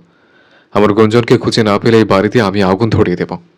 আমার জীবন নিয়ে আর খেলার সুযোগ পাবেন না। গর্জে উঠল আরুষ। শক্ত গলায় কথাগুলো বলল। পরই উঠে দাঁড়ালো। অত্যধিক রাগে বলিষ্ঠ হাত দুটো মুষ্টিবদ্ধ হয়ে আছে। নিজের রাগ দমিয়ে রাখতে পারল না ছেলেটা। পাশে থাকা লণ্ঠনটা আছড়ে ফেললো ফ্লোরে। মুহূর্তেই একেবারে দাউ দাউ করে আগুন জ্বলে নিভে গেল সেটা। কাঁচের ক্ষুদ্র ক্ষুদ্র অংশগুলো ছড়িয়ে পড়ল ফ্লোর জুড়ে। আকস্মিক এমন ঘটনায় উপস্থিত সকলে ভরকালো। বিস্ময়ে কিংকর্তব্য বিমূঢ় হয়ে গেল। আরুষের মুখের এক পাশ রক্তাক্ত। বিড়াল রঙের মণি দুটো রক্তাভ হয়ে আছে। দৃষ্টি তীক্ষ্ণ। সফেদ রঙা পাঞ্জাবির উপরের দিকে লাল রক্তে ভিজে চুপচুপে হয়ে আছে। দেখতে সাক্ষাৎ একটা দানব। এই আরও সকলের নিকট বড্ড অপরিচিত। যেই ছেলে আজ অব্দি গুরুজনের কথার পরিপ্রেক্ষিতে পাল্টা শব্দ উচ্চারণ করেনি, সব সময় চোখ নামিয়ে রেখেছে, সেই ছেলের এই হিংস্রতা হজম করার মতো নয়। আয়েশা সেই তীব্র অসম্মানের ডুকরে কেঁদে উঠলেন, ভয়ে জড়সড় হয়ে বসলেন। তৎক্ষণাৎ শোনা গেল নারীর স্নিগ্ধ গলা। গুঞ্জু যদি পোড়ামুখো হয় তাহলে তো আপনাদের বাড়ির মেয়েও পোড়ামুখী দাদি। বিয়ের দ্বিতীয় দিনই সে তার জামাইকে খেয়েছে। চৌধুরীরা তাকে কে নিয়ে ভর্ৎসনা করেছে? করেনি বোধহয়, কারণ সবার মন মানসিকতা তো এতটা নোংরা হয় না। সবাই কণ্ঠস্বর লক্ষ্য করে দরজার দিকে তাকালো, দেখলো লণ্ঠন হাতে চন্দ্রা দাঁড়িয়ে আছে। রান্নাঘরে ছিল সে, রাতে রান্না করছিল। অদিতির রেগে যাওয়ার কথা ছিল, সেটাতেই বোধহয় মানাতো, অথচ না, মেয়েটা রাখলো না, উল্টো মুচকি হাসলো। উত্তর তার পছন্দ হয়েছে। আয়েশা শেখের কান্না থেমে গেছে, হতভাগ হয়ে চেয়ে আছেন। গতকাল সকালেও না এই মেয়ে গুঞ্জুকে কটু কথা শোনালো, অথচ এখন তার পক্ষ নিচ্ছে। এক রাতে এত পরিবর্তন, নাকি রূপ বদল? আরুষ কাউকে দেখলো না, কারোর কথা শুনলো না, হনহনিয়ে কাঁচ মারিয়ে প্রস্থান করলো। পায়ের রক্তে মেঝে রাঙা হয়ে উঠল। সেদিকে চেয়েই রোকেয়া শেখ কাঁদতে কাঁদতে বলল, ওগো অরুষের বাবা, যাও ছেলেটার সাথে, আমার ছেলের মাথা ঠিক নেই, যদি ভুল কিছু করে বসে। আসমান শেখ বসা থেকে উঠে দাঁড়ালেন, হন্তদন্ত পায়ে কক্ষ থেকে বের হয়ে গেলেন। অগোছালো জীবন আরো এক ধাপ ধ্বংসের দিকে এগোলো। মানুষগুলোর ভালো থাকার দিন ফুরলো। ভুল নিজেরা করেই সবসময় ভাগ্যকে দোষারোপ করলেই বুঝি হলো? সব দোষ ভাগ্য কেন নেবে? তার কিসের এত দায়? মন মানসিকতা এতটা কলুষিত কেন করব আমরা, যেখানে ঠিক ভুলের পার্থক্যটুকুও আমরা উপলব্ধ করতে পারবো না? প্রবাদে আছে, মানুষ দাঁত থাকতে দাঁতের মর্ম বোঝে না। নদীর তীরে গড়ে উঠেছে ছোট্ট একটা কুটির, চারপাশে বাঁশের বেড়া দিয়ে ঘেরাওকৃত। কুটিরের চারিদিকে সবুজের মেলবন্ধন, শোঁ শোঁ শব্দে বয়ে চলেছে শীতল হাওয়া। সেই প্রবল বাতাসে ঘরের চালার ঘরগুলো দুলছে। শরীর মৃদু আলোয় চারপাশটা স্পষ্ট। শুনশান নীরবতায় আচ্ছন্ন পরিবেশ। কুটিরের ভেতরে নিভু নিভু দুটিতে জ্বলছে একটা লণ্ঠন, তেল কম, আলো তেজও ক্ষীণ। কুটিরের একপাশে একটা মাদুর বিছিয়ে রাখা হয়েছে, সেখানে ঠাঁই পেয়েছে গুঞ্জরিকার শীর্ণ দেহখানা। সুশ্রী আনন লাল হয়ে ফুলে আছে, চোখ দুটো রক্তিম দেখাচ্ছে। দীর্ঘক্ষণ কান্নার ফলস্বরূপ এরকম হয়। যে অভিশাপ থেকে মুক্তি পেতে গুঞ্জরিকাকে প্রস্থান করলো, নিজের সব ত্যাগ করলো, সেই অভিশাপ যেন আরো আষ্টে পৃষ্ঠে জড়িয়ে ধরছে তাকে। আসলে আমরা চাইলেই কি সব পারি? পারি বোধ হয়, হয়তো হয়তো না। সবটা সময়ের অপেক্ষা। সময়ের সাথে সাথে এই মাটির তৈরি দেহে সবটা থেমে যায়। গুঞ্জরিকার গাল বেয়ে পুনরায় স্বধারায় বর্ষণ নামলো। ফুঁপিয়ে উঠল মেয়েটা, তৎক্ষণাৎ পেটটা মোচড় দিয়ে উঠল। ক্ষুধার জ্বালা অনুভব করলো। আজ সারাদিন পেটে কিছু পড়েনি। হারিয়ার রান্না খাবার সহ রান্নার সকল সরঞ্জাম দিয়ে গেছে দুপুরে এসে, যেটা ঘরের এক কোণে অবহেলায় পড়ে আছে। গুঞ্জরিকার মুখে ওঠেনি। মন অসুস্থ হলে ইহজগতের কিছুটি ভালো লাগে না, সবকিছু বড্ড অসহনীয় লাগে। সেখানে খাওয়া ভীষণ বিলাসিতা। গুঞ্জরিকার পেট ধরে সেভাবেই পড়ে রইল। নীরবতার মাঝে থেকে এক ফুপানের শব্দ শোনা যাচ্ছে। পেরোলো কিছু সময়, এই পর্যায়ে মেয়েটা উঠে বসলো, সন্তর্পণে বদন মুছে নিল। সে এখানে বাঁচতে এসেছে, নতুন জীবন খুঁজে পেতে এসেছে। দুঃখে দুঃখে মরতে নয়, তাকে খেতে হবে, বাঁচতে হবে, সর্বোপরি ভালো থাকতে হবে। বাতায়ন গলিয়ে তাইমুরের লাগানো বকুল ফুল গাছটার দিকে একবার দেখল। চাঁদের আলোয় চোখের পর্দায় স্পষ্ট ভাসল ভাইজানের অবয়ব। ওই বকুল গাছের নিচে দাঁড়িয়ে আছে, মুখে সেই অতীব পরিচিত মুচকি হাসি লেপ্টে আছে। গুঞ্জরিকাকে আশ্বাস দিচ্ছে, ভাইজান সবসময় তোর সঙ্গে আছে গুঞ্জ, ভয় নেই, তুই নির্ভয়ে থাক এখানে। গুঞ্জরিকা ম্লান মুখেই হাসলো, উঠে জানালার সম্মুখে দাঁড়ালো, নিচু গলায় অস্ফুট স্বরে আওড়ালো, ভাইজান, আমার এক জনম বৃথা গেল নিম্নবিত্ত পরিবারে জন্মগ্রহণ করার অপরাধে। স্বামী, সন্তান, সংসার সবই হারালাম। সব শেষে তোমার বিচার চাওয়ার ধৈর্যটুকু হারালাম। ক্ষমা করে দিও আমাকে ভাইজান, ক্ষমা করো। অদূরে দাঁড়ানো তৈমুরের মুখের হাসি বর্ধিত হলো। গুঞ্জরিকার দিকে স্নেহের চোখে তাকিয়ে বলল, ধুর পাগলি, বিচার তো আল্লাহর দরবারে অনেক আগে হয়ে গেছে। তুই ভালো থাক, ভীষণ ভালো থাক। তোর দীর্ঘশ্বাসে অপরপক্ষ পুড়ে খাক হয়ে যাক। শাহরিয়ারের শরীরটা আজ ভালো নেই, কেমন ম্যাচ ম্যাচ করছে, শীত শীত অনুভূত হচ্ছে। আজ সারা দিন তৃপ্তির সাথে দুমুঠো ভাত খেতে পারেনি। জ্বর আসার পূর্ব লক্ষণ। গ্রামের মোড় থেকে দুপুরেই ফিরে এসেছে। আড়তের কাজ একজন বিশ্বস্ত কর্মচারীর হাতে ছেড়ে দিয়েছে একদিনের জন্য। যেভাবে পারে একটা দিন সামলিয়ে নিক। ঘড়ির কাঁটাল দখলদারিত্ব 9টার ঘরে। রাতে গভীরতা অনেকখানি। এতক্ষণে গ্রামের সকলে গভীর তন্দ্রায় তলিয়েছে। দুমুঠো অন্নের জন্য সারা দিন হাড় ভাঙা পরিশ্রম করে সকলে। সন্ধ্যার পর খেয়ে দিয়ে খাটাখাটুনির শরীর বিছানায় ছোঁয়াতেই ঘুমের দেশে পাড়ি জমায়। শাহরিয়ার নিজ কক্ষে শুয়ে আছে। ঘরের দাওয়ায় বসে আছেন ববিতা সাহা এবং কমলিকা। ছেলের জন্য মায়ের চোখে ঘুম নেই আজ, তাই অসুস্থ শরীর নিয়েই বৌমার সাথে এটা সেটা নিয়ে টুকটাক আলোচনা করছেন। সেই সময়ে বাড়ির প্রধান ফটক খোলার শব্দ শোনা গেল। টিনের দরজাটা ক্যাঁচক্যাঁচ শব্দ তুলল। ওনারা দুজন তাকালেন সেদিকে। অন্ধকারে ঠিক ঠাহর করতে পারলেন না। পরপরই উঠানে দৃশ্যমান হলো একটা মানুষের অবয়ব। আস্তে ধীরে লণ্ঠনের আলোয় মুখটা স্পষ্ট হলো। রক্তাক্ত একখানা পরিচিত মুখাবয়ব চোখের পর্দায় ভাসলো। মুখমণ্ডলের এক পাশে তাজা রক্ত শুকিয়ে কড়কড়ে হয়ে আছে। পরিহিত পাঞ্জাবির উপরাংশ রক্তে স্নানিত। জায়গায় জায়গায় কুঁচকে গেছে, চুলগুলো উস্কো খুস্কো। ববিতা শাহ অবাক হয়ে তাকিয়ে রইলেন। কমলিকা নিজেও স্থবির হয়ে পড়েছে। পরিপাটি মানুষের এই রূপ বড্ড অচেনা। সেই সময়ে কক্ষ থেকে বের হলো শাহরিয়ার। একা একা ভেতরে শুয়ে থাকতে ভালো লাগছে না। সঙ্গ দিবে মা এবং অর্ধাঙ্গিনীকে। কিন্তু ছেলেটা থমকে দাঁড়িয়ে পড়লো চৌকাঠের নিকট। আর এক পাও এগোতে পারলো না। বন্ধুর এই ভঙ্গুর সত্তা বুকে কাঁপন ধরালো। বোকা মেয়েটা যদি একটা বার দেখতেই অগোছালো আরুষকে, তবে কি পারতো মুখ ফিরিয়ে নিতে? পারতো বোধ হয়। তীব্র অভিমানের জোরে ঠিক পারতো। যেই অভিমান নিয়ে নিজের সুখ সংসার ত্যাগ করলো, তার কাছেই যাতনা যৎ সামান্য। শাহরিয়ারের বুক চিরে দীর্ঘশ্বাস বেরিয়ে এলো। বড় বড় পা ফেলে ঘরের দাওয়া থেকে নেমে গেল। আরুষের মুখোমুখি দাঁড়ালো। অবাক চোখে দেখে চলল প্রাণপ্রিয় বন্ধুকে।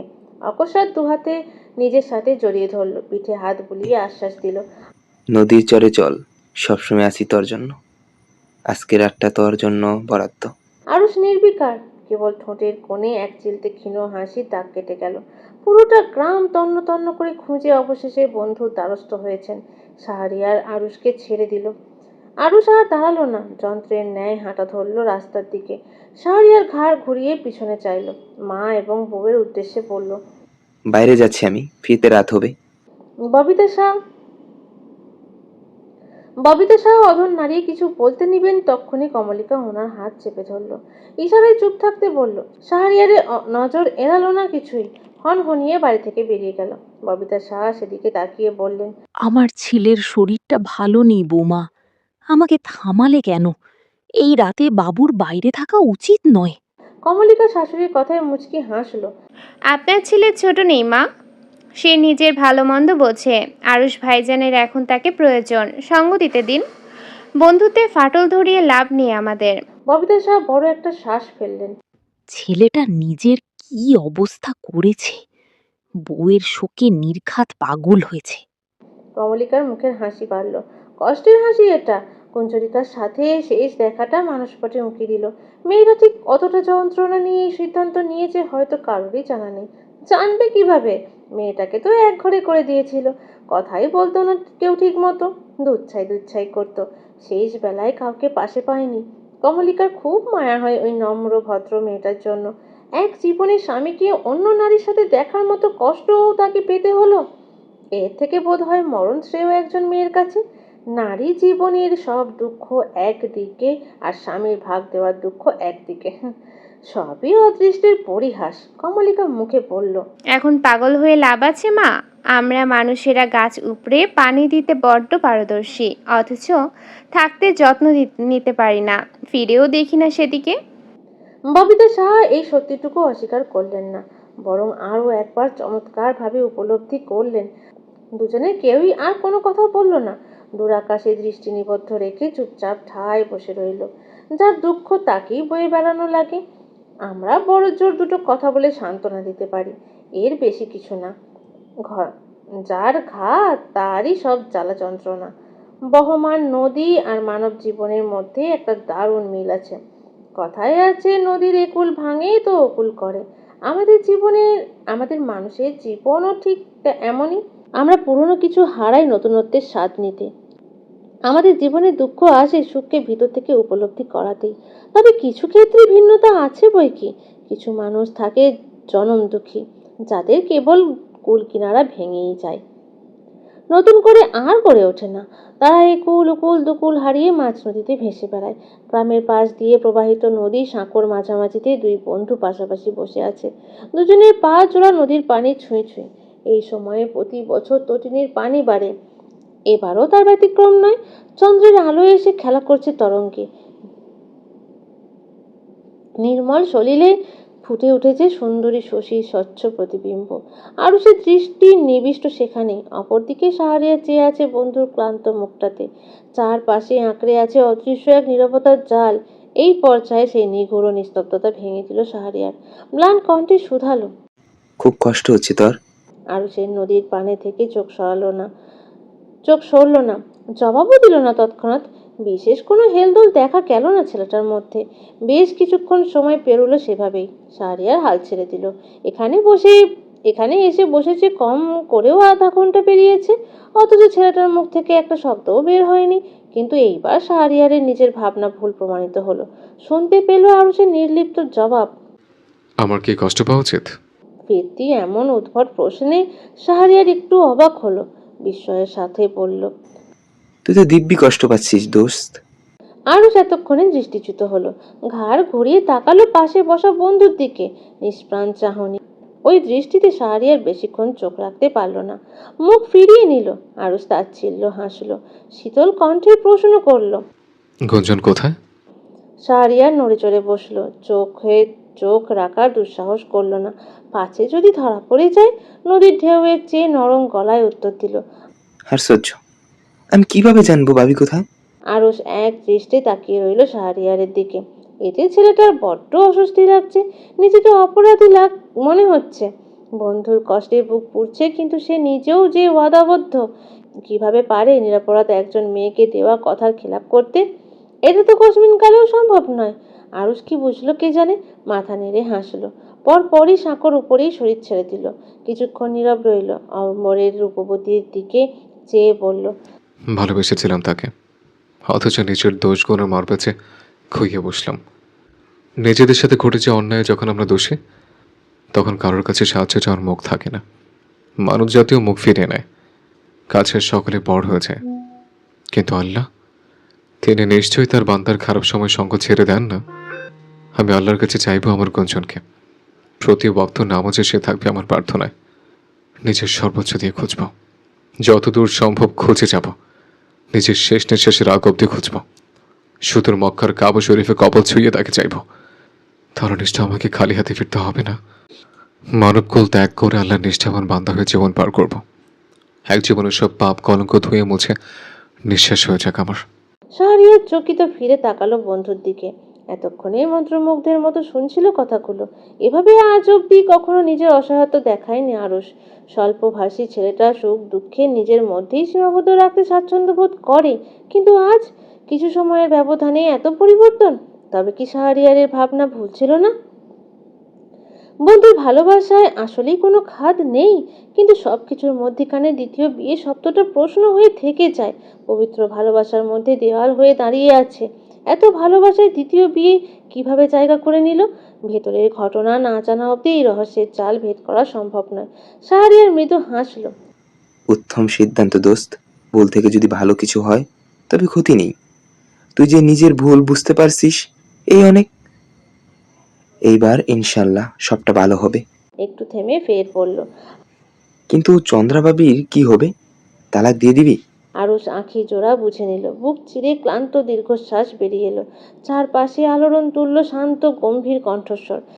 আমার বাপের জন্য তার সাথে অন্যায় করতে পারি না।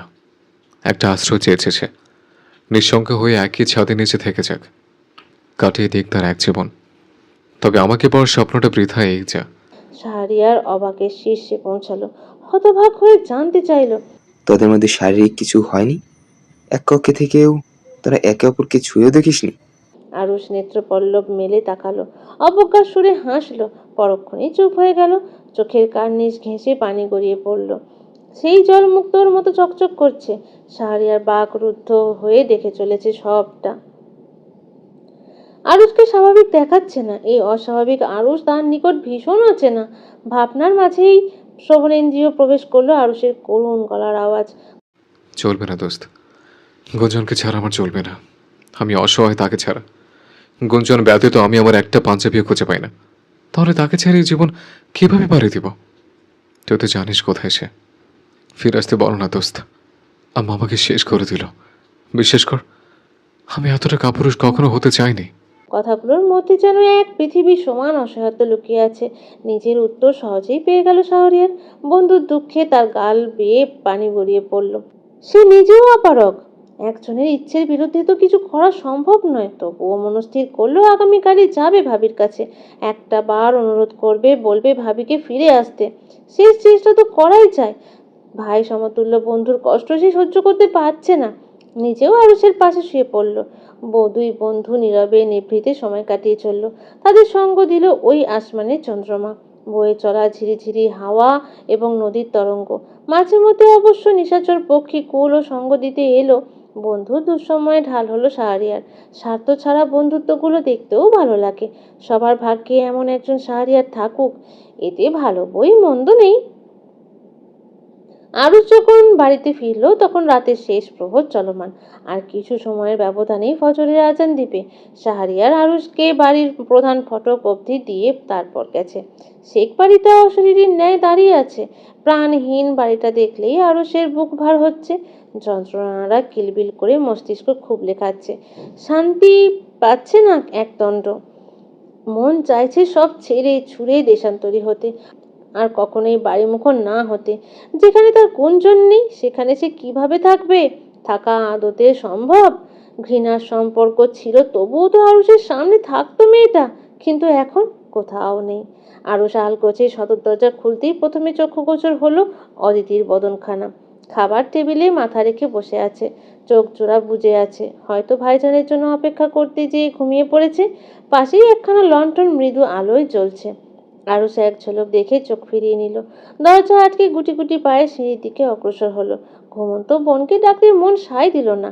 প্রথম সিঁড়িতে পা দিতেই পিছন থেকে ভেসে এলো অদিতির গলা, খাবে না ভাইজান? এসে অবধি কিচ্ছুটি মুখে দিলে না যে? আরুষের পদযুগল থেমে গেল, পিছনে ফিরে দাঁড়ালো, মুখটা স্বভাব সুলভ গম্ভীর রেখেই জবাব দিল, না, ক্ষুধা নেই। তুই না ঘুমিয়ে এখানে অপেক্ষা করছিস কেন? অন্যের জন্য নিজেকে কষ্ট দিতে নেই। অথচ ভাবিজানের জন্য দিব্যি তুমি নিজেকে কষ্ট দিচ্ছ। কথাটা বলেই অদিতি মলিন চাহনিতে চেয়ে রইল। আরুষ কি বলবে ঠিক বোধগম্য হলো না। ওকে দেখে কি তবে কষ্টের সাগর মনে হচ্ছে? যে দেখছে সেই উপলব্ধি করতে পারছে। এতটা সহজপাঠ্য কবে হলো? কি মুশকিল। ছোট্ট করে বলল, আমার কথা বাদ দে, তুই কক্ষে যেয়ে ঘুমিয়ে পড়। অদিতি এই পর্যায়ে বেশ আক্ষেপের সাথেই বলে উঠল, তুমি প্রতিবাদ ঠিকই করলে ভাইজান, কিন্তু দুঃখের বিষয় সময় ফুরোনোর পরে ভাবিজানের কাপুরুষ থেকে সুপুরুষের খাতায় নাম লেখালে, তবে সব খুইয়ে তোমার উপর দুঃখের চাইতে রাগটাই বেশি আসে ভাইজান। তোমাকে আম্মা মানুষের মতো মানুষ করতে ব্যর্থ হয়েছে। অবশ্য তিনি নিজেই তোমাকে এভাবে গড়েছে। নিজের ভালো তো পাগলেও বোঝে, অথচ মা ভক্ত তুমি বুঝলে না ভাইজান। এই আক্ষেপ আমার এই জীবনে শেষ হবে না। কঠিন সত্য এবং তিক্ততায় মোড়ানো বানগুলো ছুঁড়ে অদিতি উঠে দাঁড়ালো, আরুষের পাশ কাটিয়ে দোতলায় চলে গেল। আরুষ তখনও ঠায় দাঁড়িয়ে রইল, উদাসীন চিত্তে কিছু একটা ভেবে চলল। পরক্ষণেই গুটি গুটি পায়ে নিজের কক্ষের দিকে হাঁটা ধরল। প্রতিক্ষণে উপলব্ধি করছে এই কলঙ্কের জীবন বয়ে বেড়ানো সহজ নয় তার জন্য। কাপুরুষের সাথে মা ভক্ত আরও একটা শব্দ তার নামের পাশে যুক্ত হলো আজ।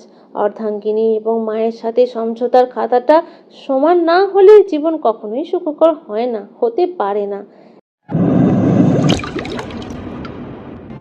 একবার তীব্র জ্বরের কবলে পড়েছিল চন্দ্রা।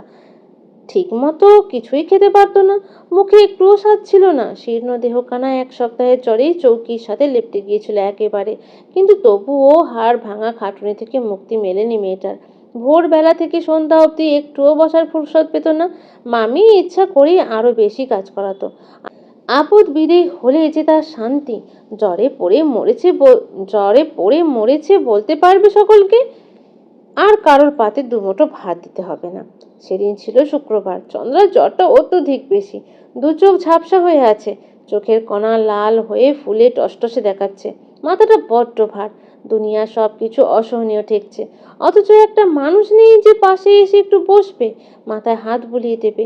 এই পৃথিবীতে যার আব্বা মা নেই, তার কিছুই নেই, সে একেবারে শূন্য।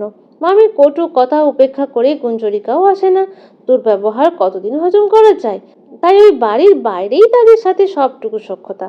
কাজের ফাঁকে ফাঁকে চন্দ্রা বাড়ির বাইরে যায়। তখন দুই সখী চঞ্চলা হরিণীর মতো ছুটে বেড়ায় পথে ঘাটে। সবে সকাল হয়েছে, অমনি মামির ডাক কানে আসে চন্দ্রার, কিন্তু মুখ ফুটে একটা শব্দও উচ্চারণ করতে পারে না। আঁখি জোড়া অবধি খুলে তাকাতে সক্ষম হয় না, কিন্তু সেই ডাক থেকে রক্ষা নেই, ক্রমশ বেড়েই চলেছে। মাগ্গির মাইয়া, ঘুম থেকে কখন উঠবি? বেলা কি তোর জন্য বসে আছে? চুলায় রান্না বসাবি কখন? তোর মামা খেয়ে হাঁটতে যাবে। কথাটা শেষ হতেই চন্দ্রার কক্ষের দরজাটা শব্দ তুলে খুলে যায়। এটা ঠিক কক্ষ নয়, গোয়াল ঘর ছিল আগে। গরুগুলো বিক্রি করার ফলস্বরূপ এখন চন্দ্রার মাথা গোঁজার ঠাঁই হয়েছে। চন্দ্রা চোখ বুঝেই মামির উপস্থিতি দিব্যি অনুভব করতে পারছে, কিন্তু কথা বলার অবস্থাতে নেই মেয়েটা। এই পর্যায়ে নাসিমা বেগম এগিয়ে এসে চন্দ্রার পাশে দাঁড়ান। কোনো কথা ছাড়াই চন্দ্রার পিঠে একটা থাবা মেরে বসেন। চন্দ্রা সম্পূর্ণ শরীরে বিদ্যুতের মতো ঝাঁকুনি খেলে যায়, ঝিমঝিম করে ওঠে, অস্ফুট স্বরে কোঁকিয়ে ওঠে মেয়েটা। তোর জন্য। নাসিমা বেগম আরো কিছু তিক্ত বাণ ছুটতে নিয়েও থেমে যান। মুখে কথা আটকে যায় চন্দ্রার শরীরের উষ্ণতায়। জ্বরের মাত্রাটা দিব্যি অনুভব করেন। পিঠটা ছুঁতেই মনে হয় হাতটা অগ্নিশিখায় দগ্ধ হয়ে যাচ্ছে। কিছুক্ষণ চুপ থাকেন নাসিমা বেগম, এক দৃষ্টে মেয়েটার লালচে বদনে চেয়ে থাকেন। অতঃপর শান্ত অথচ তীক্ষ্ণ কণ্ঠে বলেন, উঠ, কাজগুলো সেরে নি, কপাল পুরি, নয়তো মরে আমাদের শান্তি দেই। কথাতে তেজ স্পষ্ট, অথচ চোখের কোণে পানি দৃশ্যমান। চন্দ্রা ততক্ষণে পিটপিট করে তাকিয়েছে। মামির নেত্রের পানি চোখ এড়ায় না। পৃথিবীতে একটা মানুষকে সে বুঝতে পারে না, এই ভালো তো এই খারাপ।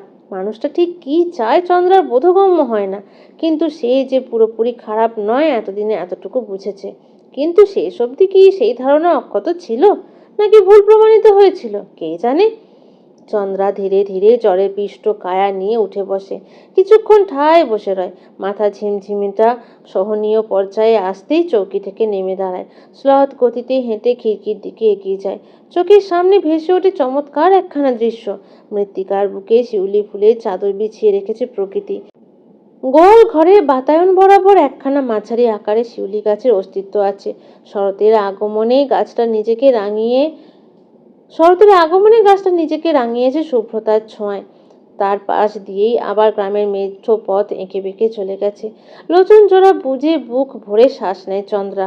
শিউলির মন মাতানো সবটুকু সুগন্ধ জ্বলন্ত বুকের মধ্যিখানে আঁকড়ে রাখতে চায়। একটু স্বস্তি চায়, জাহান্নাবের ন্যায় জীবন থেকে একটু শান্তি চায়। সেই সময়ে শ্রবণেন্দ্রিয়ে প্রবেশ করে তাইমুরের গলা। চন্দ্রাবতী। চন্দ্রা প্রথমে ঠিক বুঝে উঠতে পারে না, মনের ভুল বলে উড়িয়ে দেয়।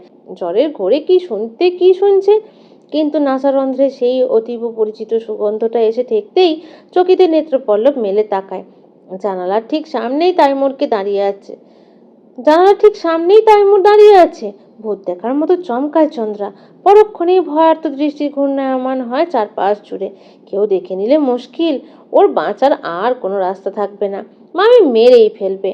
চন্দ্রা 2 কদম পিছিয়ে আসে, মুখ লুকায় খিড়কির কপাটের আড়ালে, ফিস ফিস করে শঙ্কিত গলায় শুধায়, আপনি এখানে কেন এসেছেন?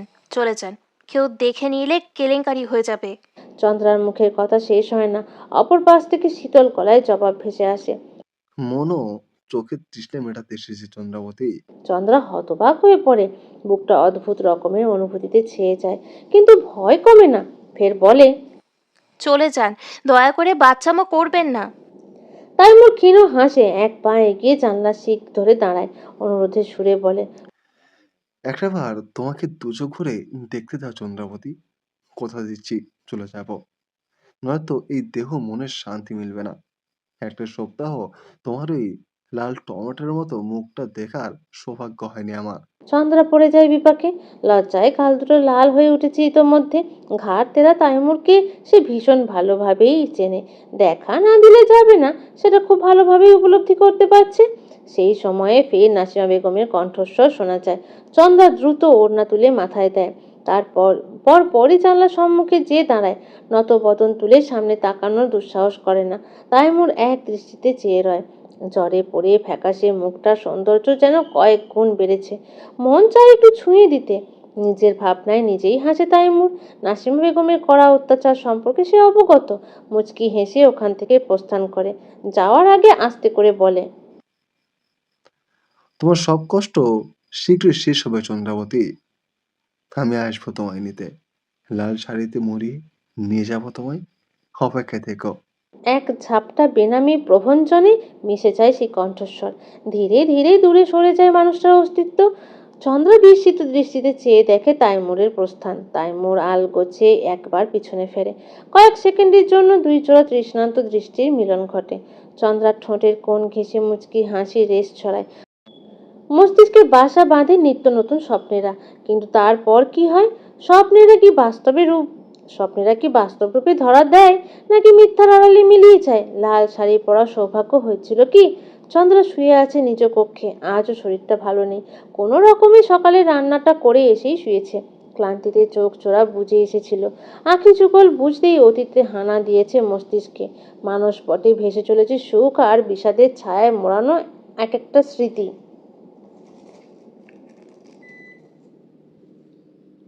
যেই জীবন থেকে চন্দ্রা সবসময় মুক্তি চাইতো, আজকাল সেই জীবনটাই সুখের মনে হয়। সেই জীবনেই তার নিজের বলতে একজন ছিল, যার মস্তিষ্কে সব সময় চন্দ্রার বিচরণ ছিল। কিন্তু এই জীবনে কেউ নেই, কোথাও কেউ নেই। এই পর্যায়ে চন্দ্রার গাল বেয়ে পানি গড়িয়ে পড়ল। ফুপিয়ে কেঁদে উঠল মেয়েটা। দু হাতে খামচে ধরল বিছানার চাদর। যাতনায় ক্ষতবিক্ষত বুক নিয়ে সিক্ত গলায় বিড়বিড় করে আওড়ালো, যাদের হারিয়ে যাওয়া অনিবার্য, তাদের সাথেই আমাদের এক জীবনের সুখকর স্মৃতিগুলো জড়িয়ে থাকে। বেলা গড়িয়ে বিকেল এখন। শাহরিয়ার সাইকেল নিয়ে ছুটছে শশীদিঘির চরের উদ্দেশ্যে। হাতের কাজ শেষ করেই বেরিয়ে পড়েছে। শরীর সায় দিচ্ছে না, তবুও যাচ্ছে, শুধু বন্ধুর জন্য। গতকাল রাতে ঠান্ডা হাওয়ায় অসুস্থতা বেড়েছে। ভোর রাত থেকেই জ্বর ছেলেটার, কিন্তু মন মানেনি। তাই তো যাচ্ছে একটা বার শেষ চেষ্টা করতে। আজ সারাদিন গুঞ্জরিকাকে হন্য হয়ে খুঁজেছে আরুষ। ছেলেটার মুখের দিকে তাকানো যাচ্ছে না। ক্ষত চোখটারও যত্ন নিচ্ছে না। কাটা স্থানে ভেতর থেকে কাঁচা মাংস উঁকি দিচ্ছে। এভাবে চললে নির্ঘাত চোখখানা হারাতে হবে তাকে। তবুও কোনো হেলদোল নেই। শাহরিয়ারের পক্ষে এগুলো দেখা সম্ভব নয়। ছেলেটা যখন নাও পেরিয়ে নদীর চরে পৌঁছালো, তখন দিনের শেষ প্রহর, অর্থাৎ গোধূলি লগ্ন। কমলা রঙে রঙিন হয়ে উঠেছে পশ্চিম আকাশ। সাদা বকেরা দল বেঁধে নিজেদের নীড়ে ফিরেছে। নদীর তরঙ্গে শিল্পীর মতো চিত্র এঁকে দিচ্ছে প্রকৃতি। আসমানের কমলা রং পানির সনে মিশে চোখ ধাঁধানো সৌন্দর্যের তৈরি করছে। নাও পারাপারের পুরোটা সময় প্রকৃতির এই অপরূপ সৌন্দর্যে নিজেকে খুইয়ে বসেছিল শাহরিয়ার। শাহরিয়ার মিনিট 10 হেঁটে গুঞ্জরিকার কুঠিরের সম্মুখে পৌঁছালো। দেখলো মেয়েটা চুলোর সামনে বসে আছে, হয়তো রাতে রান্না করছে। শাহরিয়ার সাইকেল বেড়ার বাইরে রেখে বাড়ির ভিতরে প্রবেশ করলো। গুঞ্জরিকা আলগোছে পিছনে তাকাতেই শাহরিয়ারকে দেখতে পেল। অমনি ঝলমিলিয়ে উঠল ম্লান বদন। দ্রুত উঠে এলো, শাহরিয়ার মুখোমুখি হলো। সালাম দিয়ে হাসি মুখে জানতে চাইল, ভালো আছেন ভাইজান? শাহরিয়ার নিজেও মুচকি হাসলো। সালামের জবাব দিয়ে বলল, ভালো নেই ভাবি, চাইলেও ভালো থাকতে পারছি না। আপনার শূন্যতা দিব্যি মানুষ খুন করার মতো রাখে। গুঞ্জরিকা প্রথমে ঠিক বুঝলো না, কপাল গুটিয়ে চেয়ে রইল। মস্তিষ্কে যখন সবটা উপলব্ধি করতে পারলো, তখন হাসি মুখটা মিলিয়ে গেল। পৃথিবীর সবটুকু আধার এসে ভিড় জমালো ওই পাণ্ডুর বর্ণের আননে। ছোট করে বলল, কিছু করে ক্ষমা নেই ভাইজান, মানুষ চাইলেও ক্ষমা করতে পারে না। তবুও একটাবার যদি ভেবে দেখতেন ভাবি। কথাটা বলে চাতক পাখির মতো তাকিয়ে রইল শাহরিয়ার। উত্তর শোনার অপেক্ষায় প্রহর গুনে চলল। গুঞ্জরিকা তার ছেলে সুরে হাসলো, যে আমার উপস্থিতিতে হাঁকড়ে রাখতে পারেনি, তার জন্য আমার অনুপস্থিত ছিল। এতে যদি অপরপক্ষের মৃত্যু হয়, তবে তাই সই। অকপটে কথাগুলো বলে দিল কুঞ্জরিকা। শাহরিয়ার বিস্ময়ে বাকরুদ্ধ হয়ে পড়ল। কিং কর্তব্য বিমূঢ় হয়ে দাঁড়িয়ে রইল। কিছু সময়ের জন্য থমকালো। কল্পনাতীত ছিল এমন জবাব। এই কথার পরিপ্রেক্ষিতে চারপাশ হাতড়ে বলার মতো কিছুই পেল না। কি বলবে? ভুল তো কিছু বলেনি মেয়েটা। যে থাকতে মূল্য দেয়নি, এখন তার না থাকাতে কষ্ট পাওয়া বোকামি ছাড়া কিছুই নয়। শাহরিয়ার বড় একটা শ্বাস ফেলল। ডান হাতটা উঠিয়ে কুঞ্জরিকার মাথায় রাখলো। মৃদু হাসার চেষ্টা করলো। আপনি ভালো থাকুন ভাবি। আপনার এই ভাইজান সবসময় আপনার সাথে আছে, পাশে আছে। যে কোনো প্রয়োজনে শুধু একটাবার স্মরণ করবেন। মুখের কথাতে সমাপ্তি টেনে যেভাবে এসেছিল সেভাবেই প্রস্থান করলো শাহরিয়ার। গুঞ্জরিকা ঘরে বসতে বলার সুযোগটুকুও পেল না। উঠোনের মাঝখানে থমকে দাঁড়িয়ে রইল। এক দৃষ্টে দেখলো শাহরিয়ারের প্রস্থান। আরুষের উপর রাগ, ঘৃণা, দুঃখ সব মিলিয়ে উদ্ভট বিভৎস একটা অনুভূতির সাথে পরিচিত হলো। আজও মানুষটা কাপুরুষ রয়ে গেল।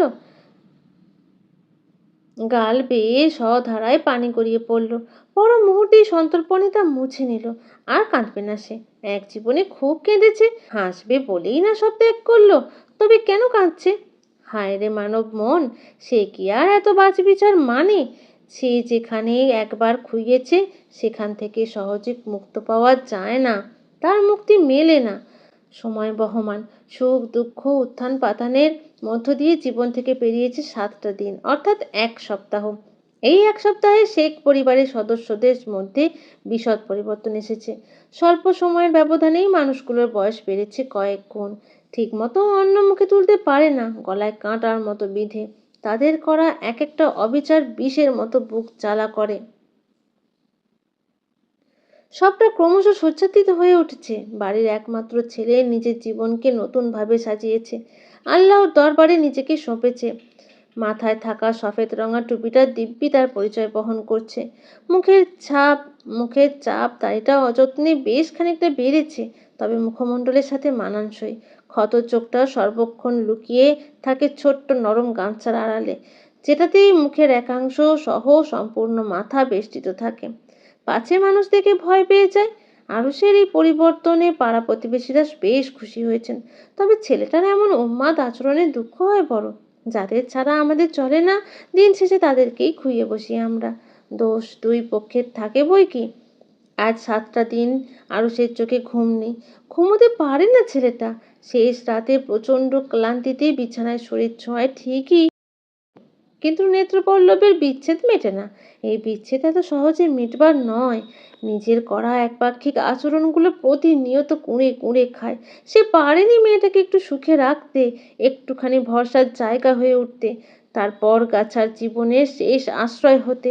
এই আক্ষেপ কিভাবে সইবে? জীবন থাকতে সম্ভব নয়। আরুষ নিজের গ্রাম সহ আশেপাশের অনেকগুলো গ্রামে খুঁজেছে, কিন্তু দিন শেষে শূন্য হাতে ফিরতে হয়েছে। এক রাশ হতাশা গ্রাস করে নিচ্ছে তাকে। এর শেষ কোথায়? কিভাবে খুঁজে পাবে তার গুঞ্জনকে? অথচ যেই মানুষটা গুঞ্জরিকার খোঁজ জানে, সে তো কখনোই মুখ খুলবে না। আরুষও জোর করেনি। কেউ অন্তত ঠিকভাবে সবগুলো সম্পর্ক বজায় রাখছে। রাখুক, ক্ষতি নেই তাতে। সবাই কেন তার মতো কাপুরুষ হবে? সম্পর্কের সঠিক মূল্যায়ন করবে না? আরুষ ভোর নাগাদ বেরিয়েছিল বাইরে। মাঠে ঘাটে রাস্তায় ছুটেছে তৃষ্ণার্ত চোখ দুটোর তৃষ্ণা মেটাতে। কাঙ্ক্ষিত একটা বদনের দর্শনে, কিন্তু পায়নি দেখা। খোঁজ মেলেনি তার। আজও খালি হাতে ফিরতে হয়েছে তাকে। হতাশ হতে হয়েছে আরও একবার, কিন্তু জোহরের সময় হয়ে আসতেই ফিরে এসেছে। গোসল সেরে মসজিদে যেতে হবে তাকে। আরুষ যখন সে ঘরের সদর দরজায় পা রাখলো, তখন ঘড়ির কাঁটা ঘুরে 12টা 45। এত বেলা অবধি পেটে কিছু পড়েনি ছেলেটার। পা দুটো আর চলছে না, শরীর সায় দিচ্ছে না। বিগত 1 সপ্তাহে কখনো রাত দিন মিলে একবার পেটে খাবার পড়ে, কখনো বা তাও পড়ে না। সে আজকাল বড্ড বেশি উদাসীন নিজের প্রতি। আরও সিঁড়ির দিকে যেতে যেতেই প্রথমে নজরে এলো চন্দ্রার শুকনো ক্লান্ত আনন। রান্নাঘর থেকে যে মাত্রই মুক্তি মিলেছে মেয়েটার, তা বুঝতে আর অবকাশ নেই। চন্দ্রা রান্নাঘরের দুয়ারে দাঁড়িয়েছিল। আরুষকে দেখতেই দ্রুত পায়ে ওর দিকে এগিয়ে গেল। নিচু গলায় ডাকলো, শুনছেন? স্বেচ্ছায় থামলো আরুষ। পিছু ফিরে দাঁড়ালো। এক পলক দেখলো চন্দ্রাকে। মেয়েটার মুখেই স্পষ্ট তার অভুক্ত থাকার ঘটনা। আরুষ হাসলো ক্ষীণ। আমার অপেক্ষায় থেকো না মেয়ে। নিজের আর করুণ দশা বানিও না। তোমার জন্য করুণা ব্যতীত আর কোনো অনুভূতির জন্ম হবে না আমার মিশ্র পিণ্ডের হৃদয়ে। তুমি যা চেয়েছ পেয়েছ। আর কখন এসো না আমার সামনে। অদিতি তোমার কক্ষ থেকে আমার প্রয়োজনীয় সবকিছু নিয়ে গুঞ্জুর কক্ষে রেখে দেবে। বিতৃষ্ণার রীতি টানার সুযোগটুকু দাও। আরস কথাগুলো বলে আর দাঁড়ালো না, গুটি গুটি পায়ে সিঁড়ির দিকে অগ্রসর হলো। অথচ তার মুখ নিঃসৃত প্রতিটা শব্দ চন্দ্রার মস্তিষ্কে কিলবিল করে ছুটল। হৃদয় গহীনে সূক্ষ্ম বুক ব্যথার সৃষ্টি হলো। মাথাটা ভন ভন করছে। তবুও মুখে দিব্যি হাসি ফিটিয়ে তুলল চন্দ্রা। চোখের কোণে পানি নিয়ে মুচকি হাসলো। অভাগীর মাথা গোজা ঠাঁই মিলেছে, এই যথেষ্ট। আপনার সকল আদেশ মান্য। আপনি নিজের কষ্ট সযত্নে বুকে লালন করে জীবন পার করুন। কথাগুলো বেশ উঁচু গলায় বলল। আরুষের পদযুগল থামেনি। অপরপক্ষ শুনল কি? হয়তো, হয়তো না। চন্দ্রা উল্টো ঘুরে সদর দরজার দিকে হাঁটা ধরল। উদাস গলায় বিড়বিড় করে আওড়ালো। কিছু সম্পর্কে কোনো নাম হয় না, কিছু সম্পর্কে চূড়ান্ত অধিকার জন্মায় না। জীবন যখন একটা বটবৃক্ষের ছায়াতল থেকে সরে আসে, তখন পৃথিবীর ঠিক কতটা কঠিন আমরা উপলব্ধি করতে পারি। সূর্যের এই প্রখর তাপ তখন সরাসরি আমাদের মস্তিষ্ক খুবলে খায়। ধরিত্রীর এই কঠিন রূপ দেখার সুযোগ একবার হয়েছিল কুঞ্জরিকার। যদিও সময়টা স্বল্প ছিল, বাবা নামক বটবৃক্ষকে হারিয়ে খাবার জুটছিল না মুখে, কেউ দুমুঠো ভাত দেয়নি। সেই দুর্বিষহ সময়ে আল্লাহ তাআলা পাঠিয়েছিলেন আরুশ শেখকে। মানুষটা গুঞ্জরিকার জীবনে এসেছিল একখণ্ড উজ্জ্বল দ্যুতি হয়ে। সেই আলোয় আলোকিত করেছিল মেয়েটার জীবন, মুছে দিয়েছিল সকল আঁধার। ইতি ঘটেছিল জীবনের সব টানাপোড়েনের। মানুষটার থেকে কখনো ভাত কাপড়ের কষ্ট পেতে হয়নি গুঞ্জরিকাকে। কিন্তু ওই যে, মনের কষ্টের কাছে সব তুচ্ছ। আপনজনেরাই তো বুকে আঘাত করার সর্বোচ্চ ক্ষমতা রাখে। কিন্তু আবার যেন অতীতের পুনরাবৃত্তি ঘটছে। এক মুঠো ভাত জোগাড়ের জন্য গুঞ্জরিকাকে হন্য হয়ে ঘুরতে হচ্ছে। ভিক্ষে নয়, কাজের জন্য। আর কারো দ্বারস্থ হবে না সে। কাজ করে দুটো দানা মুখে তুলবে, নচেত নয়। এই তো আজও কাজের জন্য এসেছে শশীদিঘি গ্রামের মোড়ের একটা আড়তে। এখানে আড়ত পরিষ্কার পরিচ্ছন্ন রাখার জন্য মানুষ রাখা হবে। মালিক বড় শুচি পায় কিনা। কুঞ্জরিকা দাঁড়িয়ে আছে দরজার নিকটে, সম্পূর্ণ শরীর মুড়িয়ে রাখা শাড়ির বেষ্টনী দ্বারা। মুখে ঘোমটা টানা, হাত দুটো আর পা দুটো ব্যতীত কিছুই স্পষ্ট নয়। অদূরে চৌকির উপর আরাম করে বসে আছেন মালিক এবং তার ছেলে। উপস্থিত আছে আরও একজন ব্যক্তি। ব্যবসায়িক বিষয় নিয়ে আলোচনা করছে তারা। কিন্তু মালিকের ছেলে লালসার দৃষ্টি সেই গুঞ্জরিকার দিকে নিবিষ্ট, তা মেয়েটি দিব্যি অনুভব করতে পারছে। মূলত ফর্সা হাত দুটো রেখেই ঘোমটার আড়ালে থাকা আনন আঁচ করছে সে। ঘৃণায় গা গুলিয়ে আসছে কুঞ্জরিকার। এক দলা থুতু ছুটতে মন চাইছে সুদর্শন মুখের আড়ালে থাকা পশুর রূপটাতে। কি বিশ্রী চাহনি! মেয়ে দেখলেই এদের জিভ লকলকায়। শরীরের জ্বালা ধরে জানোয়ার একটা।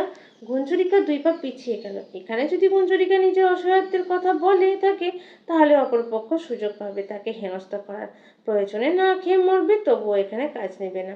অপরপক্ষকে স্বেচ্ছায় সুযোগ করে দেওয়ার প্রশ্নই আসে না। সেই সময় কর্ণগোচর হলো মধ্যবয়স্ক মালিকের গলা। এদিকে এসো মা। মালিকের সাথে কথা বলা ভদ্রলোক পাশ কাটিয়ে বের হয়ে যায়। হয়তো প্রয়োজনীয় সব কথা শেষ। গুঞ্জরিকা এগোনোর সাহস পেল না। এই কাজের সন্ধান দিয়েছিল মূলত একজন বৃদ্ধা। সেদিন বাজারে গিয়েছিল সবজি কিনতে। না পারাপারের সময় একজন বৃদ্ধার সাথে পরিচয় হয়েছিল। সেখান থেকেই সবটা জেনেছে। কিন্তু এখন মনে হচ্ছে এখানে এসে ভুল করেছে। গুঞ্জরিকা এক কদম এগিয়ে এসে সালাম দিল। পরপরই বলল, জি বলুন। ভদ্রলোক এমন শিষ্টাচারে বেশ অবাক হলো বইকি। ধরে নিয়েছিল চালচুলোহীন কোনো মেয়ে। সালামের উত্তর দিয়ে তুলনামূলক নরম কণ্ঠে জিজ্ঞাসা করলেন, এখানে আসার কারণ কি মা? কুঞ্জরিকা কি বলবে ঠিক বুঝে উঠতে পারল না। একটু ভেবে বলল, বিশেষ কোনো কারণ নেই, ফসলের মূল্য জানতে এসেছিলাম। মালিক মুচকি হাসলেন। ও আচ্ছা, তো কিসের মূল্য জানতে চাও? কুঞ্জরিকা অকপটে বলল, চালের কেজি কত করে এখন? মালিক হাসি মুখে জবাব দিলেন, 6 টাকা এখন। একটু মূল্য বেড়েছে। ফসলের উৎপাদন কম হয়েছে এইবার। কুঞ্জরিকা মাথা নেড়ে আচ্ছা বোঝালো। ছোট্ট করে বলল, ধন্যবাদ, আমি আসি। অপরপক্ষকে আর একটা শব্দ উচ্চারণের সুযোগ না দিয়ে ওখান থেকে প্রস্থান করলো কুঞ্জরিকা। বড় বড় পা ফেলে স্বল্প সময়ে বেশ খানিকটা দূরে চলে এলো, কিন্তু সেই লালসার দৃষ্টি থেকে মুক্তি মিলল না। এত সহজে মিলবে বলে মনেও হয় না। একটা সময় পরে কুঞ্জরিকা নিজের পদযুগল থামালো একটা চামড়ুর কাছে নিচে। বুক চিরে দীর্ঘশ্বাস বেরিয়ে এলো। একাকী জীবন বুক চিরে দীর্ঘশ্বাস বেরিয়ে এলো। একাকী জীবন ঠিক কতটা অসহায় এখন হাড়ে হাড়ে টের পাচ্ছে কুঞ্জরিকা। সামান্য একটা কাজ জোগাড় করতে সপ্তাহ পেরিয়ে যাচ্ছে, তবুও কোনো গতি করতে পারছে না। আরুষের ছায়াতল থেকে বেরিয়ে এসেছে ঠিকই, কিন্তু আরুষবিহীন জীবন যে এতটাও সহজ নয় সেটা উপলব্ধি করতে